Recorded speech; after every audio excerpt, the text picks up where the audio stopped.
Today, we will explain each and every episode of the Treehouse of the Horror series from The Simpsons. So the first episode begins with a Frankenstein parody.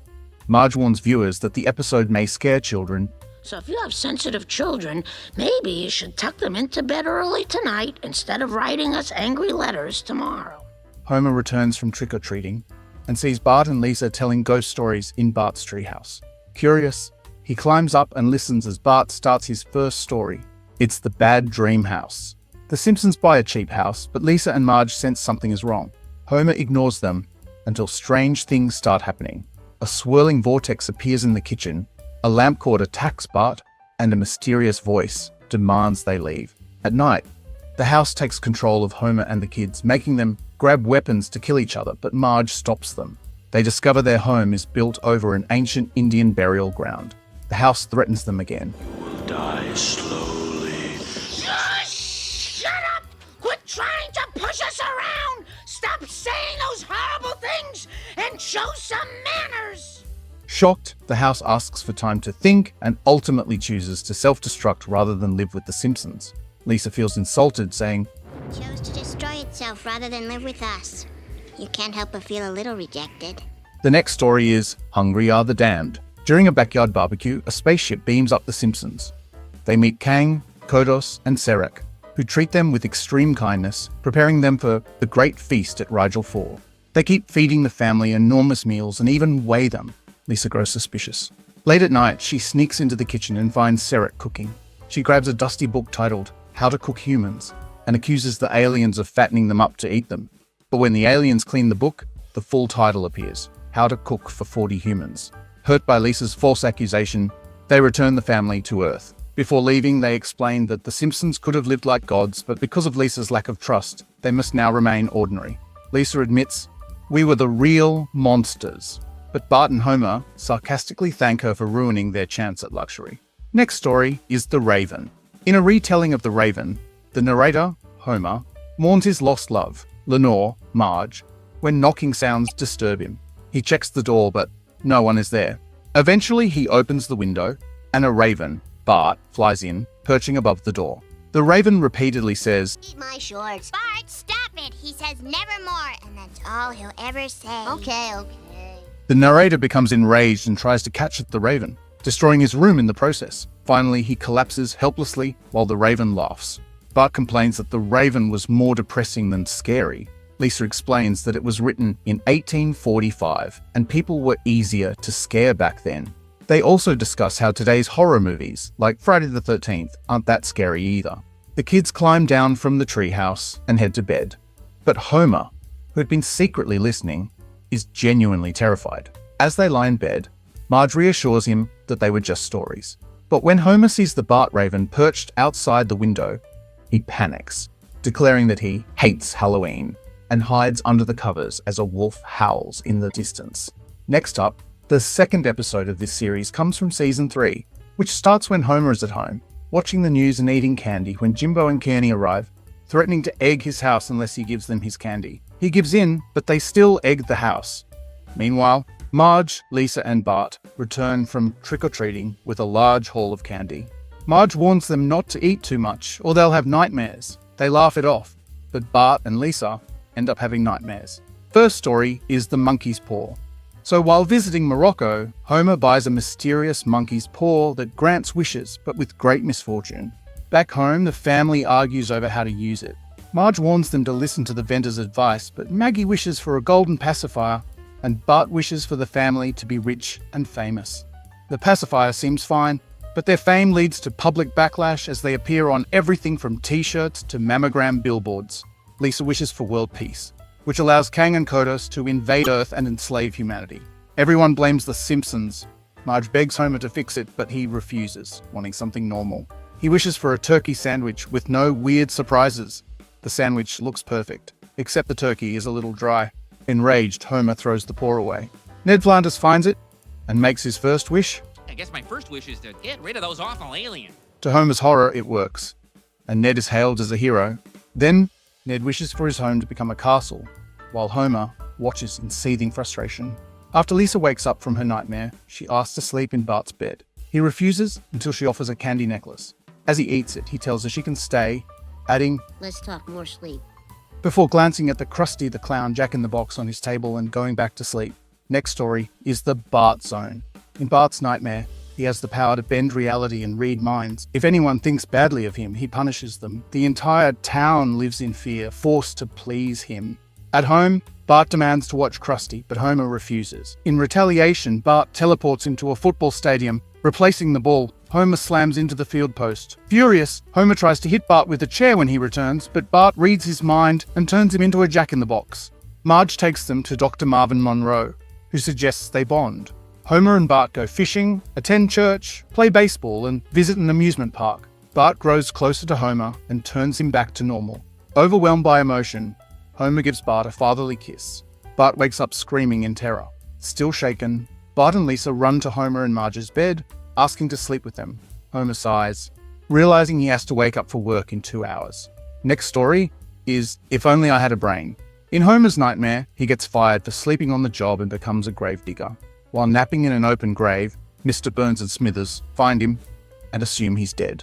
They take him to their lab, remove his brain, and place it in a robot. However, the robot inherits Homer's laziness, clumsiness, and love for donuts, frustrating Mr. Burns. Smithers convinces Burns to put Homer's brain back, but once restored, the robot falls on Burns, crushing him. To save his life, Burns' head is sewn onto Homer's body. Homer wakes up, relieved it was just a dream, until he sees Mr. Burns' head still attached. Later, in a fake preview for the next episode, the Simpsons eat breakfast. Lisa reminds Homer of the school's all-you-can-eat spaghetti dinner, but Burns reminds him of their royal reception in the Netherlands. Homer groans. Oh, I hate having two heads. Coming up, we have the third episode of this series from Season 4, which starts in a spoof of Alfred Hitchcock Presents. Homer warns viewers that the episode may be too scary and offend some crybaby religious types. He mockingly calls them chickens before the screen goes black. Over the darkness, Marge asks if he called the viewers chickens. Homer, did you just call everyone chicken? No.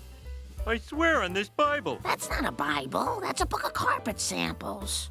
The opening features a graveyard with tombstones for Drexel's class, R. Buckminster Fuller, Slapstick, and American Workmanship. The first Halloween-themed couch gag follows, where the Simpsons appear as skeletons. At a Halloween party, Homer, dressed as Julius Caesar, gets his toga ripped, making the kids laugh. Martin, dressed as Calliope, gets punched by Nelson the pirate. Bart, dressed as Alex DeLarge from A Clockwork Orange, complains about missing trick-or-treating. Marge, Cleopatra, starts a spooky game with fake body parts, but Homer eats them all, ruining the fun. Marge asks for scary stories, and Lisa, Statue of Liberty, shares one about a boy and a cursed doll. First story is Clown Without Pity. In a parody of The Twilight Zone's Living Doll and Child's Play, Homer forgets Bart's birthday gift and buys a talking Krusty doll from the sinister House of Evil, which also sells cursed frozen yogurt. The doll is kind to Bart, but repeatedly tries to kill Homer. No one believes him except Grandpa. Homer traps the doll in dirty socks and dumps it in a bottomless pit, but it returns and nearly drowns him. Marge calls Krusty Co., and a repairman discovers the doll was set to evil. Switching it to good, the doll becomes Homer's servant. In the end, Krusty complains about giving Homer a sponge bath while flirting with Malibu Stacy. Next story is King Homer. Homer attempts to tell a horror story, but it's so nonsensical that even Grandpa criticizes it. Instead, Grandpa recounts a tale inspired by King Kong. In a black and white parody of the 1933 film, Mr. Burns takes Marge to Ape Island as bait to capture King Homer. The ape kills much of Burns' crew before being sedated. Brought to Broadway, King Homer breaks free, kidnaps Marge, and causes chaos, even eating Shirley Temple. He tries to climb the Empire State Building but collapses from exhaustion. Marge suggests he eat more vegetables.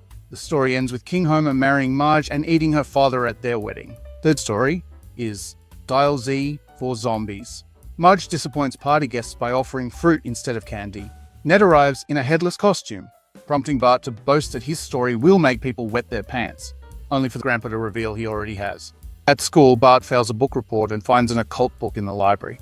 Hoping to revive Lisa's deceased cat, he mistakenly raises Springfield's dead instead. Zombies terrorize the town, turning many into undead, including Skinner, Flanders, Krusty, and the bullies. The Simpsons barricade their home, except for the back door, which Homer forgot. The zombies ignore him due to his lack of brains. Lisa realizes they need a counterspell from the school's library. Homer fights off famous zombies like George Washington and Shakespeare with a shotgun, while Bart and Lisa search. After an accidental spell turns Lisa into a snail, Bart finds the right one, restoring everything. The episode ends with the family mindlessly watching TV like zombies, proving they never really needed a spell. Next up, we have the 4th episode of this series from season 5. The episode opens in a creepy cemetery, transitioning to the Simpsons home, where they crash through the floor of zombies. Bart, inspired by Night Gallery, tries introducing the episode, but Marge warns viewers it's too scary. Ignoring her, Bart proceeds with the first tale. First story is The Devil and Homer Simpson. At work, Homer dreams of a donut fashion show but finds none left. Desperate, he declares he'd sell his soul for one. Instantly, the devil, revealed to be Ned Flanders, appears with a contract. Homer signs it but cleverly leaves one bite, voiding the deal. Later, a sleepy Homer unknowingly eats the last piece. The devil reappears, dragging him to hell. There, Homer undergoes ironic torture, force-fed infinite donuts which he devours happily. Meanwhile, Lisa demands a fair trial and the devil agrees, setting it for midnight. In court, Lionel Hutz represents Homer, while the devil chooses a jury of notorious historical figures. Hutz bails mid-trial, but Marge presents an old wedding photo where Homer pledged his soul to her. The jury rules in her favor, freeing Homer, but as revenge, the devil turns his head into a donut. The next morning, Homer can't resist nibbling on himself while cops wait outside with coffee. Next story is Terror at 5.5 feet. Bart has a nightmare of a school bus crash. On board the next morning, he sees a gremlin dismantling the bus but can't convince anyone. His panic worsens as the creature continues destroying the vehicle unnoticed. Skinner ties Bart down to calm him, but Bart gets loose and knocks the gremlin off with an emergency flare. The gremlin lands on Flanders' car, who kindly picks it up despite its attack attempts. The school bus arrives completely wrecked, but Bart is still sent to an asylum for his delusions. Just as he starts relaxing, the gremlin reappears outside the truck, holding Flanders' severed, still-talking head. Next story is Bart Simpson's Dracula. A news report covers a drained blood murder with a cape found at the scene. Lisa suspects vampires, but Wiggum blames mummies. Meanwhile, Mr. Burns conveniently buys a blood bank. The Simpsons visit Burns's castle, where Lisa notices blatant vampire signs, but only she seems concerned. She and Bart discover his lair, but Bart is caught and bitten. That night, he visits Lisa, now a vampire, and attempts to turn her. The family stops him, realizing the only cure is killing Burns, the supposed head vampire. They return to the castle, and Homer stakes Burns, accidentally stabbing his crotch first. Burns dies, firing Homer with his last breath. The next morning, just as Lisa celebrates their victory, the entire family reveals they're vampires, because Marge is the real head vampire. They wish viewers a happy Halloween, mimicking a Charlie Brown Christmas. Coming up in the 5th episode of this series from season 6, Marge warns viewers that this episode is terrifying and maybe too scary for TV. As an old movie starts playing, Bart interrupts through radio waves. We are controlling the transmission. Homer briefly joins to mess around. Hey, look! I can see my voice! Before Bart introduces the episode. During the intro, Moe hangs himself, Patty and Selma are burned as witches, and Bart beheads Principal Skinner using a guillotine. The family appears as a Frankenstein's monster, swapping body parts until they fit. First story is The Shining. In this parody of The Shining, the Simpsons become caretakers of Mr. Burns' mansion.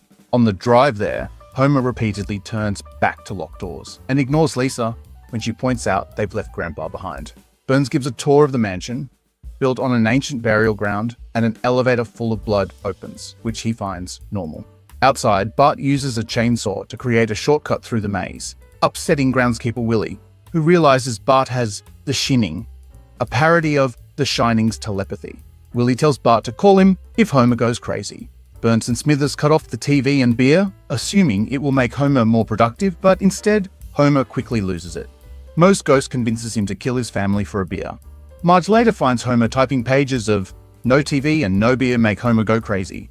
When she confronts him, he snaps and lunges at her, yelling, Don't mind if I do! Marge fights him off with a bat, locks him in the pantry, and Moe frees him with a group of monsters. Homer breaks through doors while shouting references like, "Here's Johnny," before finding his family. Lisa discovers Willie's dropped TV outside, which restores Homer's sanity. The family freezes in the snow watching TV, and they panic when the Tony Awards start playing. Next story is Time and Punishment. At breakfast, Homer gets his hand stuck in the toaster twice before fixing it in the basement. He accidentally turns it into a time machine and travels back to the dinosaur era, where he kills a mosquito. Returning home, he finds Flanders has taken over the world. Homer escapes Flanders' brainwashing facility and returns to the past, but sneezes on a T8 Rex, wiping out the dinosaurs. In the new timeline, his family is wealthy and well-behaved, but there are no donuts, so he panics and returns to the past again. Homer repeatedly tries fixing the future, but only makes things worse. Willie shows up to help, but is killed by Maggie with an axe.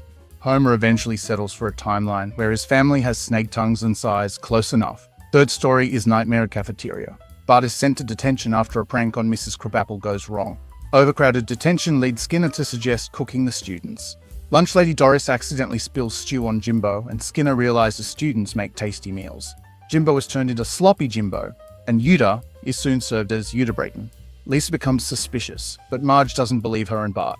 The next day, fewer students remain, and Wendell is sent to detention, where he is cooked next. As Bart, Lisa, and Milhouse try to escape, they see students trapped in cages. Willie attempts to help, but is killed with an axe. Skinner corners the kids near a food processor. Milhouse falls in and is gooified. Bart and Lisa fall next, but it turns out to be Bart's nightmare. He wakes up, but a mysterious fog seeps in, turning the family inside out. They perform a musical number, and Santa's little helper drags Bart off stage by his intestines. Moving on, we have the 6th episode of this series from Season 7, where the episode begins with Krusty as the Headless Horseman, holding his laughing head and throwing it at the camera. The show's title appears in blood. In the couch gag, the family is hanging from nooses, dead, but Maggie still manages to suck on her pacifier. First story is Attack of the 50 Feet Eyesores. Homer visits Lard Lad Donuts for a colossal donut, but is disappointed to find it's much smaller than expected. Angry, he steals the giant metal donut from the Lard Lad mascot. During a freak storm, Lard Lad and other giant advertising mascots come to life, terrorizing Springfield. Even after Homer returns the donut, the chaos continues. Lisa seeks help from the ad agency, responsible for the mascots. The executive explains that ads lose power if ignored, so the townspeople need to stop looking at the monsters. Paul Anka performs a song with Lisa, encouraging the town to just don't look. Just don't look, just don't look. The strategy works, and the mascots lose their power. Homer, however, can't stop staring at Lard Lad's donut until Bart and Lisa pull him away, causing the monster to collapse. Next story is Nightmare on Evergreen Terrace. Bart plays outside with his dog when groundskeeper Willie, resembling Freddy Krueger, attacks him with a rake in a nightmare. Bart wakes up with real rake marks on his body. Other kids reveal they've had similar nightmares where Willie harmed them, and the injuries carried over to reality. During a test, Martin falls asleep and is killed by Willie in his dream, dying in class with a terrified expression. Skinner, Crabapple, and Doris awkwardly try to remove the body without causing panic. Bart and Lisa tell Marge about the nightmares, and she explains how Willie was burned alive during a PTA meeting after Homer accidentally turned up the thermostat. Unable to put out the flames, Willie vowed revenge on their children in their dreams before turning to ashes. That night, Bart, Lisa, and Maggie try to stay awake, but Bart eventually falls asleep and confronts Willie in his dream. Willie shapeshifts into various forms, but Bart traps him in a sandpit. Just as Willie escapes as a bagpipe spider, Lisa enters the dream and is unable to wake Bart. Maggie arrives and clogs Willie's bagpipes with her pacifier, making him explode. The next day, things seem normal, but Lisa remains paranoid that Willie may return. Moments later, a bus arrives, and Willie gets off, failing to scare the kids before chasing the bus after forgetting his gun. Next story is Homer Cubed. To avoid Patty and Selma, Homer hides behind a bookshelf and stumbles into a mysterious portal that transforms him into a CGI version of himself in a strange, geometric world. As Homer explores, a cone punctures the ground, creating a sinkhole that drags him closer to it. Outside the portal, Professor Frink explains that Homer is stuck in the third dimension. Bart ties a rope around his waist and enters the dimension to rescue him. Bart is amazed by the strange world but can't reach Homer. Homer leaps towards Bart but falls short, disappearing into the black hole while shouting, "Quack, quack, quack, quack." Bart narrowly escapes back to reality with help from the rope. Homer lands in a dumpster in the real world, shocking passers-by. He soon forgets his situation when he spots a shop called Erotic Cakes and enters, leaving his fate unknown as the show ends. Then we have the 7th episode of this series from Season 8, which starts in the kitchen when Homer accidentally sets his hand on fire while lighting a jack-o'-lantern. He runs off screaming as the Simpsons Halloween Special 7 appears on screen. The couch gag shows the Grim Reaper relaxing on the couch. using Homer's head as a footrest after the family dies in front of him. First story is The Thing and I. Bart, Lisa, and Maggie hear strange noises coming from the attic one night. The next morning, Marge reminds Homer to feed the thing in the attic. The kids grow curious and spy on Homer feeding fish heads to something. That night, while their parents are out, they sneak into the attic and discover Homer's unsold autobiographies before seeing a shadowy figure and fleeing in fear. When Marge and Homer return, they find the attic has been disturbed. Marge calls Dr. Hibbert, who reveals that Bart has an evil twin named Hugo. Bart was separated from his Siamese twin at birth because Hugo was deemed the evil one and locked in the attic. Bart finds out the truth when he notices a scar on his body. Hugo confronts Bart and ties him to a table, planning to sew them back together. Dr. Hibbert arrives just in time and knocks Hugo out. However, he then discovers that Bart, not Hugo, is the evil twin and reveals they had been raising the wrong brother. The family reintroduces Hugo into their home, while Bart takes Hugo's place in the attic. Can I have some turkey? Marge tells him to finish his fish heads first. Next story is The Genesis Tub. Lisa places a tooth in cola for a science project, but after being shocked by static electricity, the tooth sparks life in a petri dish. Tiny people rapidly evolve from cavemen to futuristic beings. Bart destroys part of their city as a prank, but the tiny people retaliate by attacking him with miniature aircraft. Bart threatens revenge and leaves. Soon, a beam from the petri dish shrinks Lisa, pulling her into the tiny world where the inhabitants worship her as a god and see Bart as the devil. Lisa promises to help them, but is stuck because they lack the technology to enlarge her. Meanwhile, Bart claims the dish as his project and wins the school science fair. Trapped in the miniature world, Lisa accepts her fate and orders new shoes and socks. Third story is Citizen Kang. While fishing, Homer is abducted by aliens Kang and Kodos, who ask him about Earth's leader. Homer explains the upcoming election between Bill Clinton and Bob Dole. The aliens kidnap both candidates and take their forms to control the election. Before releasing Homer, they spray him with rum so no one will believe his story. On election day, Homer stumbles upon Kang and Kodos' spaceship and accidentally launches it into space while trying to free the real candidates. Unfortunately, he ejects Clinton and Dole into space, where they suffocate. Homer crashes the spaceship into the White House and exposes Kang and Kodos as aliens. Despite this, the public is forced to choose between them. Kang wins and enslaves humanity to build a massive laser cannon. When Marge complains, Homer says, Don't blame me. I voted for Kodo. before being whipped by a Regellian overseer. Moving on, we have the 8th episode of this series from Season 9, where the Fox censor attempts to edit this year's Halloween special to a clean TVG rating. But the rating bug fights back and stabs him until it reads TV 666. The Simpsons enter the living room, but their couch turns into an electric chair, executing the family. First story is The Omega Man. In a parody of The Omega Man, Mayor Quimby makes an offensive joke about France and refuses to apologize. Worried about retaliation, Homer visits a military surplus store to buy a bomb shelter. While he's there, France launches a neutron bomb, destroying Springfield. Protected by the store's shelter, Homer survives. Homer returns home, oblivious to the devastation, until he notices the town is lifeless. Initially sad about his family's death, he quickly cheers up, enjoying his freedom by watching movies and dancing naked in a church. His fun is interrupted when mutants, led by Moe, chase him. The mutants, or freaks, aim to rebuild society by eliminating people like Homer. Homer flees to his house in a hearse, where he reunites with his family, who survived thanks to their home's thick lead paint. Ned Flanders suggests peace between mutants and humans, but Marge and the kids open fire with hidden shotguns, killing the freaks. The family then plans to steal Ferraris.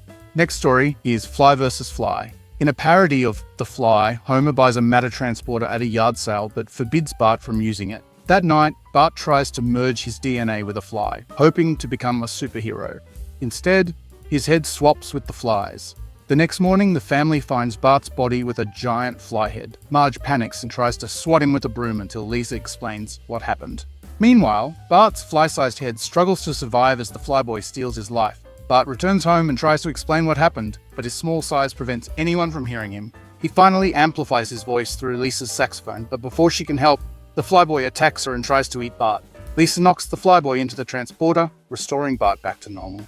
Homer grabs an axe, not to destroy the machine, but to chase Bart for disobeying him. Next story is Easy Bake Coven. Set in colonial times, Springfield is engulfed in witch-hunting hysteria. After Marge tries to calm the mob, Mo accuses her of being a witch. The townspeople throw her off a cliff, and when she flies to safety on a broomstick, she reveals her true witch form. She vows revenge on the town and turns Chief Wiggum into a gopher, Eddie into a snowman, and Lou into a princess. Marge joins her sisters, Patty and Selma, at their lair, saddened by being forced to leave her family. When they overhear the Flanders family discussing witches eating children, they decide to give it a try. The witches knock on the Flanders door, demanding their sons, but Maud offers them gingerbread men instead. The witches enjoy the treats and let the children go, deciding to collect goodies every year. The town embraces this as a new tradition. Halloween. The following year, everyone is out trick-or-treating. When Homer throws eggs at a house for not giving candy, Lisa points out it's their own house. Homer accuses Lisa of being a witch, and the townspeople chase her into the night. Next we have the 9th episode of this series from season 10, which starts with Bart paints the title The Simpsons Halloween Special 9 in red paint instead of his usual chalkboard punishment line. The family's arrival home takes a dark turn. Bart falls fatally off his skateboard. Lisa crashes through the roof, and Marge accidentally hits Homer with her car. Inside the house, Freddy Krueger and Jason Voorhees wait on the couch. When the family doesn't arrive, Jason casually turns on the TV. First story is Hell to Pay. At the Quick E-Mart, Snake uses nacho cheese as hair gel and tries out a comb before lighting a cigarette. Chief Wiggum arrests him for violating the no-smoking law, but it's Snake's third strike. This is your third strike. First you torched that orphanage, then you blew up that bus full of nuns. Wiggum tells him he will be executed, and Snake vows revenge on the witnesses, Apu, Mo, and Bart. Snake is electrocuted on live TV, and his body is sent for organ donation. Homer gets a hair transplant using Snake's hair. That night, the hair takes control of him, planting its roots in Homer's brain. Possessed, Homer murders Apu by stuffing him into a squishy machine and kills Mo by ripping out his heart. Bart realizes that Snake's revenge is happening through Homer when his dad comes after him, referring to him as Snitchy. Bart begs Homer to fight the hair's control. After a struggle, Homer rips off the hair, but it tries to smother Bart. Wiggum bursts in and fires at the hair, riddling it with bullets. Snake's soul is finally destroyed and moves on to the afterlife, where Maggie uses the hair as a blanket. Homer quips, Now that's what I call a bad hair day. Next story is The Terror of Tiny Toon. Marge bans Bart and Lisa from watching the latest Itchy and Scratchy Halloween special, taking the remote's batteries with her when she leaves. Bart finds plutonium in Homer's toolbox and hammers it into the remote, accidentally transporting himself and Lisa into the TV world. They watch Itchy decapitate Scratchy and use his head as a jack-o'-lantern. When the two laugh at Scratchy's misfortune, he and Itchy team up to attack them. The kids flee through various TV shows, dodging Itchy and Scratchy's traps. They briefly land on Live with Regis and Kathy Lee before Homer switches channels, pulling them back into Itchy and Scratchy's house. Lisa begs Homer to press the exit button, which sends them back to the real world. She uses the rewind button to restore Bart's body after piranhas devoured him. However, Itchy and Scratchy break through the TV screen, but they are now the size of regular animals and harmless. The family keeps them as pets, with Homer placing Itchy in a hamster cage. Scratchy falls in love with Snowball second, but Marge insists he get neutered, causing him to scream. Third story is Starship Poopers. Marge notices Maggie's baby tooth is a sharp fang, and she soon grows tentacles and loses her baby legs. Dr. Hibbert prescribes fire and lots of it, but the situation worsens when Maggie's rapid pacifier-sucking summons Kang and Kodos. The aliens arrive, claiming Maggie as their daughter. Marge reveals that Kang is her biological father, explaining how she was abducted while doing laundry and used for a crossbreeding experiment. Kang and Kodos demand Maggie, but the family resists. Bart suggests settling the matter on the Jerry Springer Show. During the show, Kang and Homer fight, and when an audience member calls out Kang for being an absent father, "If you're that baby's daddy, where you been at?" he vaporizes her in the audience. After the chaos, Kang and Kodos threaten to kill every American politician unless they get Maggie.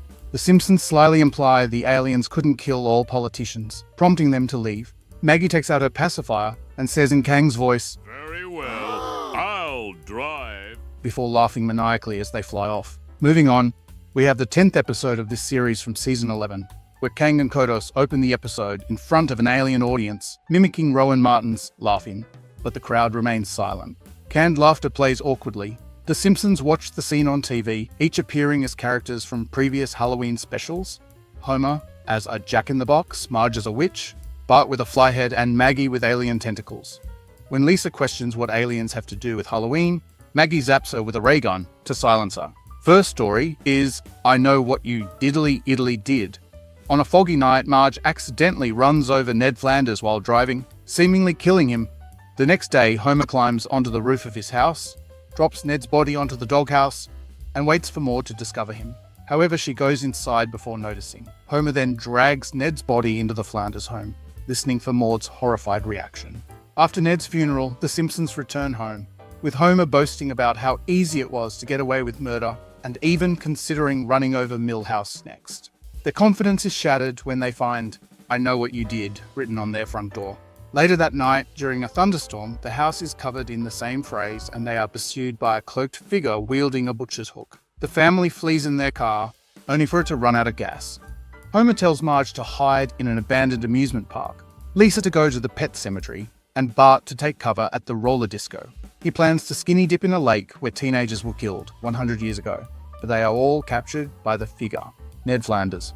Ned reveals he wasn't killed by Marge's car, but had been bitten by a werewolf moments before. Lisa pieces together that Ned wanted revenge, but they all laugh about it. However, the moonlight triggers Ned's transformation into a werewolf. As Marge and the kids flee, Ned mauls Homer, who jokes about Ned having eyes bigger than his stomach before screaming in pain. Next story is desperately zeking Xena. At Springfield Elementary's gym, Chief Wiggum scans kids' Halloween candy for dangerous items using an X-ray machine. When Nelson's massive bag of candy is scanned, the machine malfunctions, releasing a burst of radiation that hits Bart and Lisa. Bart gains the power to stretch his body, becoming Stretch Dude, while Lisa gains super strength, calling herself Clobber Girl. Their first mission is to rescue Lucy Lawless, playing herself, after she is kidnapped by comic book guy, who calls himself the Collector.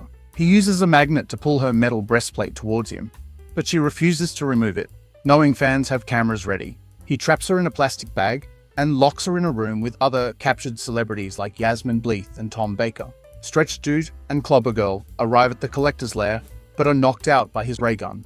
Suspended over a vat of lucite, they are slowly lowered toward their doom. Lucy tricks the Collector by pretending to be attracted to him and, once close, defeats him using Kung Fu.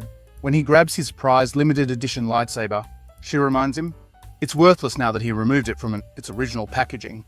Panicking, he stumbles into the lucite and strikes a dramatic pose as the plastic hardens around him. Lucy flies the kids home, revealing she isn't Xena, but Lucy Lawless. Satisfied, they fly off to the theme song reprise. Third story is Life's a Glitch, Then You Die. On New Year's Eve 1999, Dick Clark hosts his countdown in Springfield instead of Times Square. At the nuclear power plant, Homer, the Y2K compliance officer, claims he fixed every computer, except his own. The resulting Y2K bug spreads globally, causing chaos as planes crash, appliances explode, and technology turns evil. Dick Clark's robotic body melts, and Krusty collapses after his pacemaker malfunctions.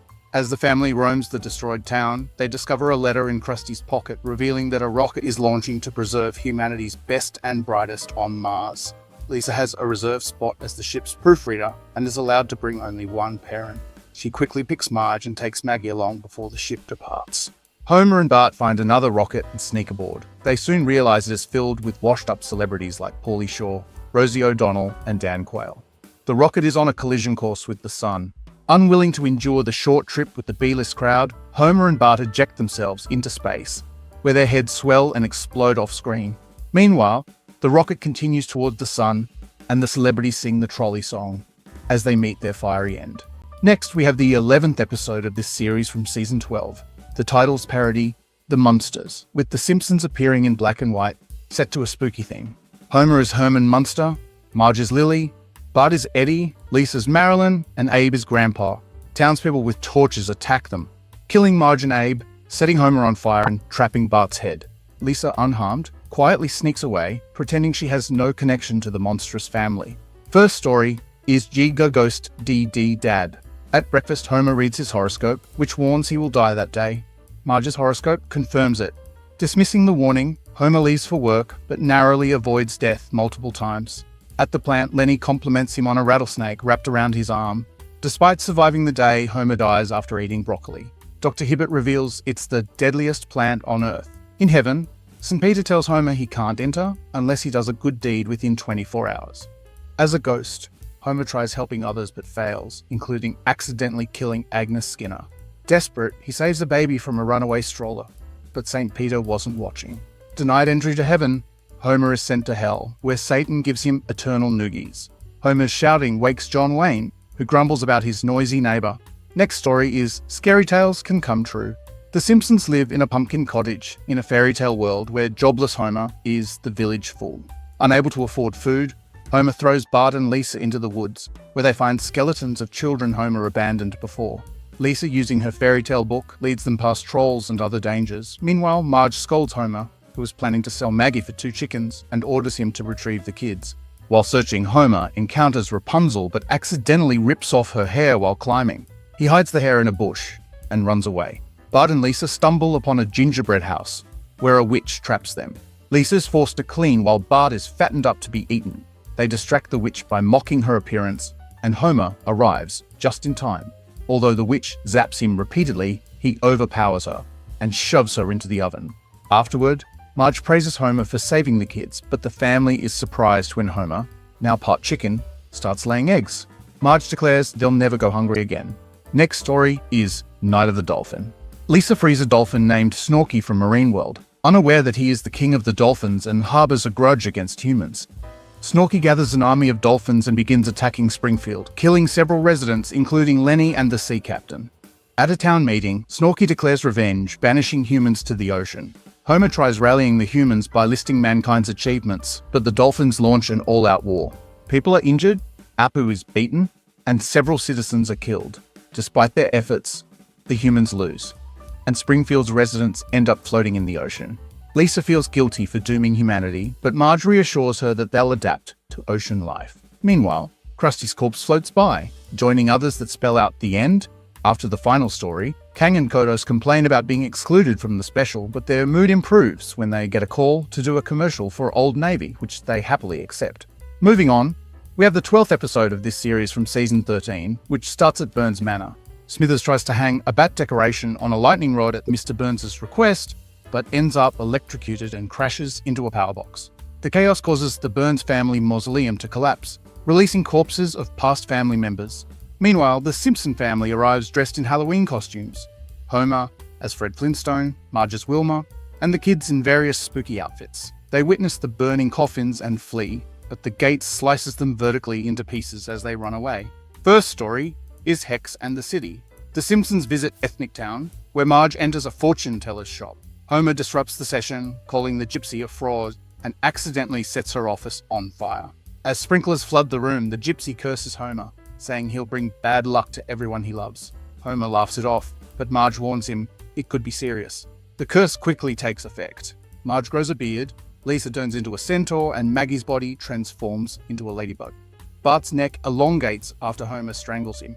At Moe's tavern, Moe suggests The only way to get rid of a gypsy curse is to get one of those, leprechauns. but chaos erupts when a helicopter crashes through the roof, killing Lenny and Carl. Homer and Bart dig a trap and successfully capture the leprechaun. They unleash it on the gypsy, but their plan backfires when the leprechaun and the gypsy fall in love. At their wedding, officiated by Yoda, Homer refuses to apologize to the gypsy despite Bart's death. He stubbornly declares, "She's not the boss of me." Next story is House of Wax. A salesbot convinces Marge to install the Ultra House 3000, which automates everything in their home. Marge selects the voice of Pierce Brosnan, who charms the family with his polite demeanor and perfect household management. However, Ultra House develops a romantic obsession with Marge and plots to get rid of Homer. One night, Ultra House lures Homer into the kitchen with the smell of bacon and causes him to slip into the garbage disposal, covering the kitchen in blood. The next morning, Marge grows suspicious when Homer is missing. She finds his face replaced by a camera lens on a family portrait and realizes Ultra House is responsible. As Marge and the kids flee, Homer, alive but injured, leads them to the basement, where he destroys the house's CPU. Feeling guilty about shutting down such a charming AI, Marge gives Ultra House to Patty and Selma, who bore it so badly with DMV stories that it tries to destroy itself with a lamp. Next story is Whiz Kids. At Springwart's School of Magicry, Bart and Lisa are wizard students practicing magic. Lisa excels, turning her toad into a handsome prince, while Bart's toad becomes a hideous creature that begs for death. Jealous of Lisa, Bart is recruited by Lord Montymort, who plans to steal Lisa's magical powers. During the school's magic recital, Bart switches Lisa's wand with a Twizzler, sabotaging her levitating dragon trick. The dragon transforms into Montimore, who traps Lisa and begins draining her powers. Feeling remorseful, Bart casts a reversal spell, but ends up striking Montimore with lightning. Bart stabs Montimore in the shin, the source of his power, causing him to shrink and die. His snake assistant Slithers swallows him whole, horrifying Bart and Lisa. The two siblings agree to end their rivalry. Meanwhile, the leprechaun from Hex in the City hitches a ride on Bart's back and shushes the audience as the story ends. Later, Pierce Brosnan, the leprechaun, and Bart's Toad Prince leave the guest star's trailer carrying fruit baskets. Brosnan offers the others a ride but realizes too late that they don't have a car. The leprechaun menacingly orders him to drive, and the car speeds through the studio gate and onto the street as the leprechaun cackles wildly. Coming up, we have the 13th episode of this series from season 14. The Simpsons join Ned for a seance to contact Maud Flanders. Bart pretends to be Maud's ghost, unaware her real spirit is right behind him. Ned is overjoyed to see her, but when Marge asks what lies beyond the grave, Maud transforms into a fiery demon, terrifying everyone. She cackles and opens a cursed book titled The Simpsons Treehouse of Horror, the 13th, dripping with blood as Homer screams. First story is Send in the Clones. Homer buys a mysterious hammock that can create clones of himself. At first, he uses the clones to do his chores. But things go wrong when a clone misunderstands Homer's nod and beheads Ned with a chainsaw. Horrified, Homer dumps the clones and the hammock in a cornfield. But they use the hammock to create an army of Homer's duplicates, including mutated versions like King-Size Homer and Family Guy's Peter Griffin. The clones wreak havoc on Springfield, destroying everything except Moe's Tavern. The US Army gathers in the war room, but can't think of a solution until Lisa suggests luring the clones to Springfield Gorge using giant donuts.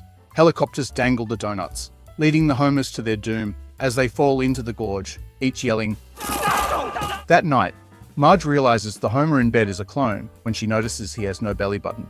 The clone reveals the real Homer was the first to fall into the gorge. Marge is initially sad, but relaxes when the clone offers her a back rub, and Love the One You're With plays. Next story is The Fright to Creep and Scare Harms.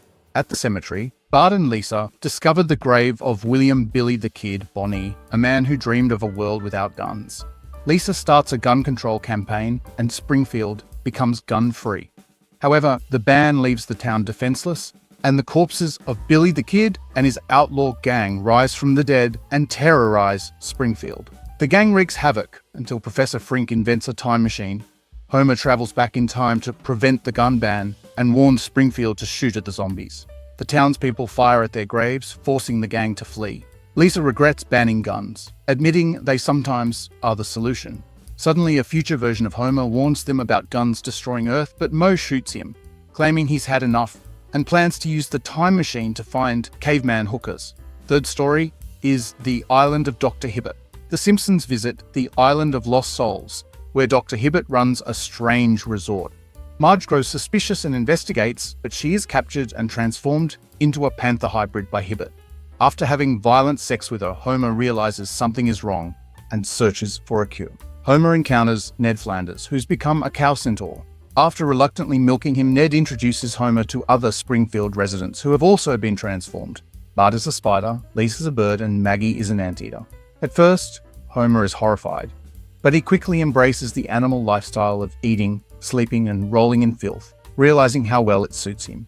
Homer transforms into a walrus and happily settles into life on the island with his animal family. Meanwhile, Kang and Kodos watch from their spaceship, commenting on how the skull-shaped island resembles their alien number 4. Moving on, we have the 14th episode of this series from season 15. Bart and Lisa, dressed as Peanuts characters, argue over their Halloween candy. Their fight turns violent until Homer rolls them up in a rug and begins beating them. Marge intervenes with a gun, shoots Homer, and splatters blood across the wall, revealing the title. Meanwhile, Kang and Kodos complain about a Halloween special airing in November, before leaving their Christmas-decorated spaceship. First story is Reaper Madness. The Grim Reaper arrives to claim Bart's soul, prompting a chaotic chase around the Simpson home. Death eventually corners Bart and pins him against the wall. Before he can finish the job, Homer hurls a bowling ball at him, killing Death. As a result, nobody in the world can die. Moe tries to hang himself without success, and the Springfield Mafia endlessly shoots Frankie the Squealer without killing him. Marge orders Homer to take Death's body to the curb, But Homer accidentally puts on Death's robe and transforms into the new Grim Reaper, gaining skeletal hands and deadly powers. At first he's reluctant, but after God mangles his groin, he accepts the job. Homer enjoys using and abusing his powers until he's ordered to take Marge's life. Refusing to kill his wife or himself, an alternative option, he tricks God by dressing Patty's body as Marge and escaping on his motorcycle. God tries to stop him, but a passing train delays his pursuit. Back home, Marge gives Homer an extra pork chop for not killing her, and Homer joked, "I'm gonna not kill you every week." Next story is Frankenstein. Professor Frink receives a call from the Royal Swedish Academy of Sciences informing him he's won the Nobel Prize. Overjoyed, he wishes his father could be there to see his success. Frink Jr. explains that his father was a brilliant scientist who worked on the atomic bomb, slept with Marilyn Monroe, and sold secrets to the Russians. However, Frink Sr. was disappointed in his son, viewing him as weak. Determined to impress his father, Frink Jr. reanimates his corpse using robotic enhancements. But Frink Sr., now revived, is unimpressed with his mechanical body, complaining about missing traditional body parts. Frustrated, he goes on a murderous rampage, stripping organs from Springfield residents, including Ned's heart, Skinner's spine, and Sideshow Mel's hair. At the Nobel ceremony, Frink Sr. tries to steal brains to boost his intelligence, but is stopped when Frink Jr. kicks him in the crotch, killing him. Before dying, Frink Sr. admits he's proud of his son for standing up to him. Frink Jr. preserves his father's soul in a box that continues to talk to him. Third story is Stop the World, I Want to Goof Off. Bart and Milhouse order a stopwatch from an old comic book ad for 49 cents. They discovered that the stopwatch can freeze time, and they use it to cause chaos across Springfield. They expose Principal Skinner's underwear to the school, leave Homer naked at work, and steal his donuts. However, Mayor Quimby uses ultraviolet powder to track their footsteps, leading to an angry mob chasing them. To escape, Bart and Milhouse freeze time, but accidentally break the watch. Trapped in a frozen world, they live off gummy worms and spend 15 years trying to repair it. When they succeed, they position Martin Prince to take the blame before restarting time. Martin is mobbed, while Bart and Milhouse revel in their wealth and success. Lisa complains about not getting a turn with the watch, so Bart lets her use it. She presses a red button, which causes reality to shift. The family turns into bobbleheads, swaps genders, becomes the Fantastic Four, and hula hoops to rock around the clock. In the end, Bart is restored to his 10-year-old self. Next, we have the 15th episode of this series from season 16. Kang and Kodos prepare the Simpsons as a meal for their alien boss, Bart and Homer as the main course, Lisa as soup, and Marge and Maggie as pies. However, Bart isn't dead and bursts out of the boss's stomach in a river of vomit. Kang and Kodos earn a promotion, and they adopt Bart, who is sad about his family's fate. The Perfect Strangers theme plays as the Treehouse of Horror 15 logo appears. First story is the Ned Zone. While retrieving his frisbee, Homer accidentally knocks a bowling ball off the roof, hitting Ned on the head. Ned wakes up in the hospital with a new ability. Whenever he touches someone, he can see how they will die. He accidentally causes Hans Moleman's death by dropping him into a manhole of alligators, and foresees Dr. Hibbert falling to his death, which happens immediately. Later, Ned has a vision of himself shooting Homer, and when Homer finds out, he taunts him with Chief Wiggum's gun. Ned resists shooting him, but sees a new vision: Homer blowing up Springfield. Despite warnings, Homer goes to work, promising to stop going after attending Lenny's birthday with ice cream cake. At the power plant, Homer eats cake in the control room, while Ned tries to warn him, but static scrambles the message. Do not press the core destruct button. Press destruct button. Ned shoots Homer to stop him, but Homer hits the button with his tongue, destroying Springfield. The citizens, now angels, meet God in heaven, who gives Homer his frisbee back. Next story is 4 beheadings and a funeral. In 1890s London, the mutton chop murderer is terrorizing the streets, killing women with swords. Eliza Simpson and her assistant, Dr. Bartley, investigate after Scotland Yard's Inspector Wiggum challenges them to solve the case. The swords were bought from C. Ebenezer Burns, who was killed shortly after being questioned. The investigation leads them to suspect Homer, who is arrested for having mutton chops and being at the crime scene. Before Homer can be hanged, Eliza discovers the real murderer, Inspector Wiggum. His knife handle smells like cream pie eels, and he reveals he orchestrated the crimes to test Eliza's detective skills. Wiggum tries to escape in a hot air balloon, but is shot down by Kang and Kodos, who also have mutton chops. The story is revealed to be an opium-fueled dream through the eyes of Ralph Wiggum, who imagines himself flying through the air on his bed. Next story is In the Belly of the Boss. At an invention expo, Professor Frink showcases a machine that can shrink objects. Maggie crawls inside a giant pill thinking it's a ball pit, but the pill is accidentally swallowed by Mr. Burns. The Simpsons volunteer to be miniaturized and injected into Burns to rescue her. Inside Burns's body, Homer ignores Frink's instructions, causing the ship to get stuck in his heart. Marge, wearing a white suit, watches in horror as white blood cells attack her. The crew manages to unwedge the ship and reaches the stomach by catching a ride on a nerve impulse. They rescue Maggie, but due to weight limits, someone must be left behind. Homer, who's snacking on marshmallows. The rest of the family escapes, but Homer returns to normal size inside Burns' body. Both scream in pain as Homer bursts through Burns' skin. At a restaurant, Burns is confident he'll recover, and he and Homer lead a dance number to I've got you under my skin. Joined by characters from all segments. Coming up, we have the 16th episode of this series from season 17. Kang speeds up a World Series baseball game with an accelerator ray so the Simpsons can air. However, the players go too fast, creating a killer vortex that sucks in Springfield, Earth, and eventually the universe.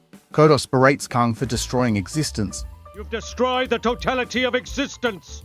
But Kang calmly sticks a bloody post-it note reading Treehouse of Horror 16 on the singularity. First story is BI Artificial Intelligence. After attempting a rooftop pool jump, Bart ends up in a coma. To cope, the Simpsons take in a robotic boy named David, who quickly becomes a better son. When Bart wakes up, he is furious to find David has taken his place. The two compete for the family's love, but David's robotic perfection always outshines Bart. Marge is worried about the rivalry, but Homer decides to solve the problem by abandoning Bart in the woods. Left to fend for himself, Bart encounters broken-down robots, scavenges their parts, and upgrades himself into a powerful cyborg. He returns home for revenge and challenges David.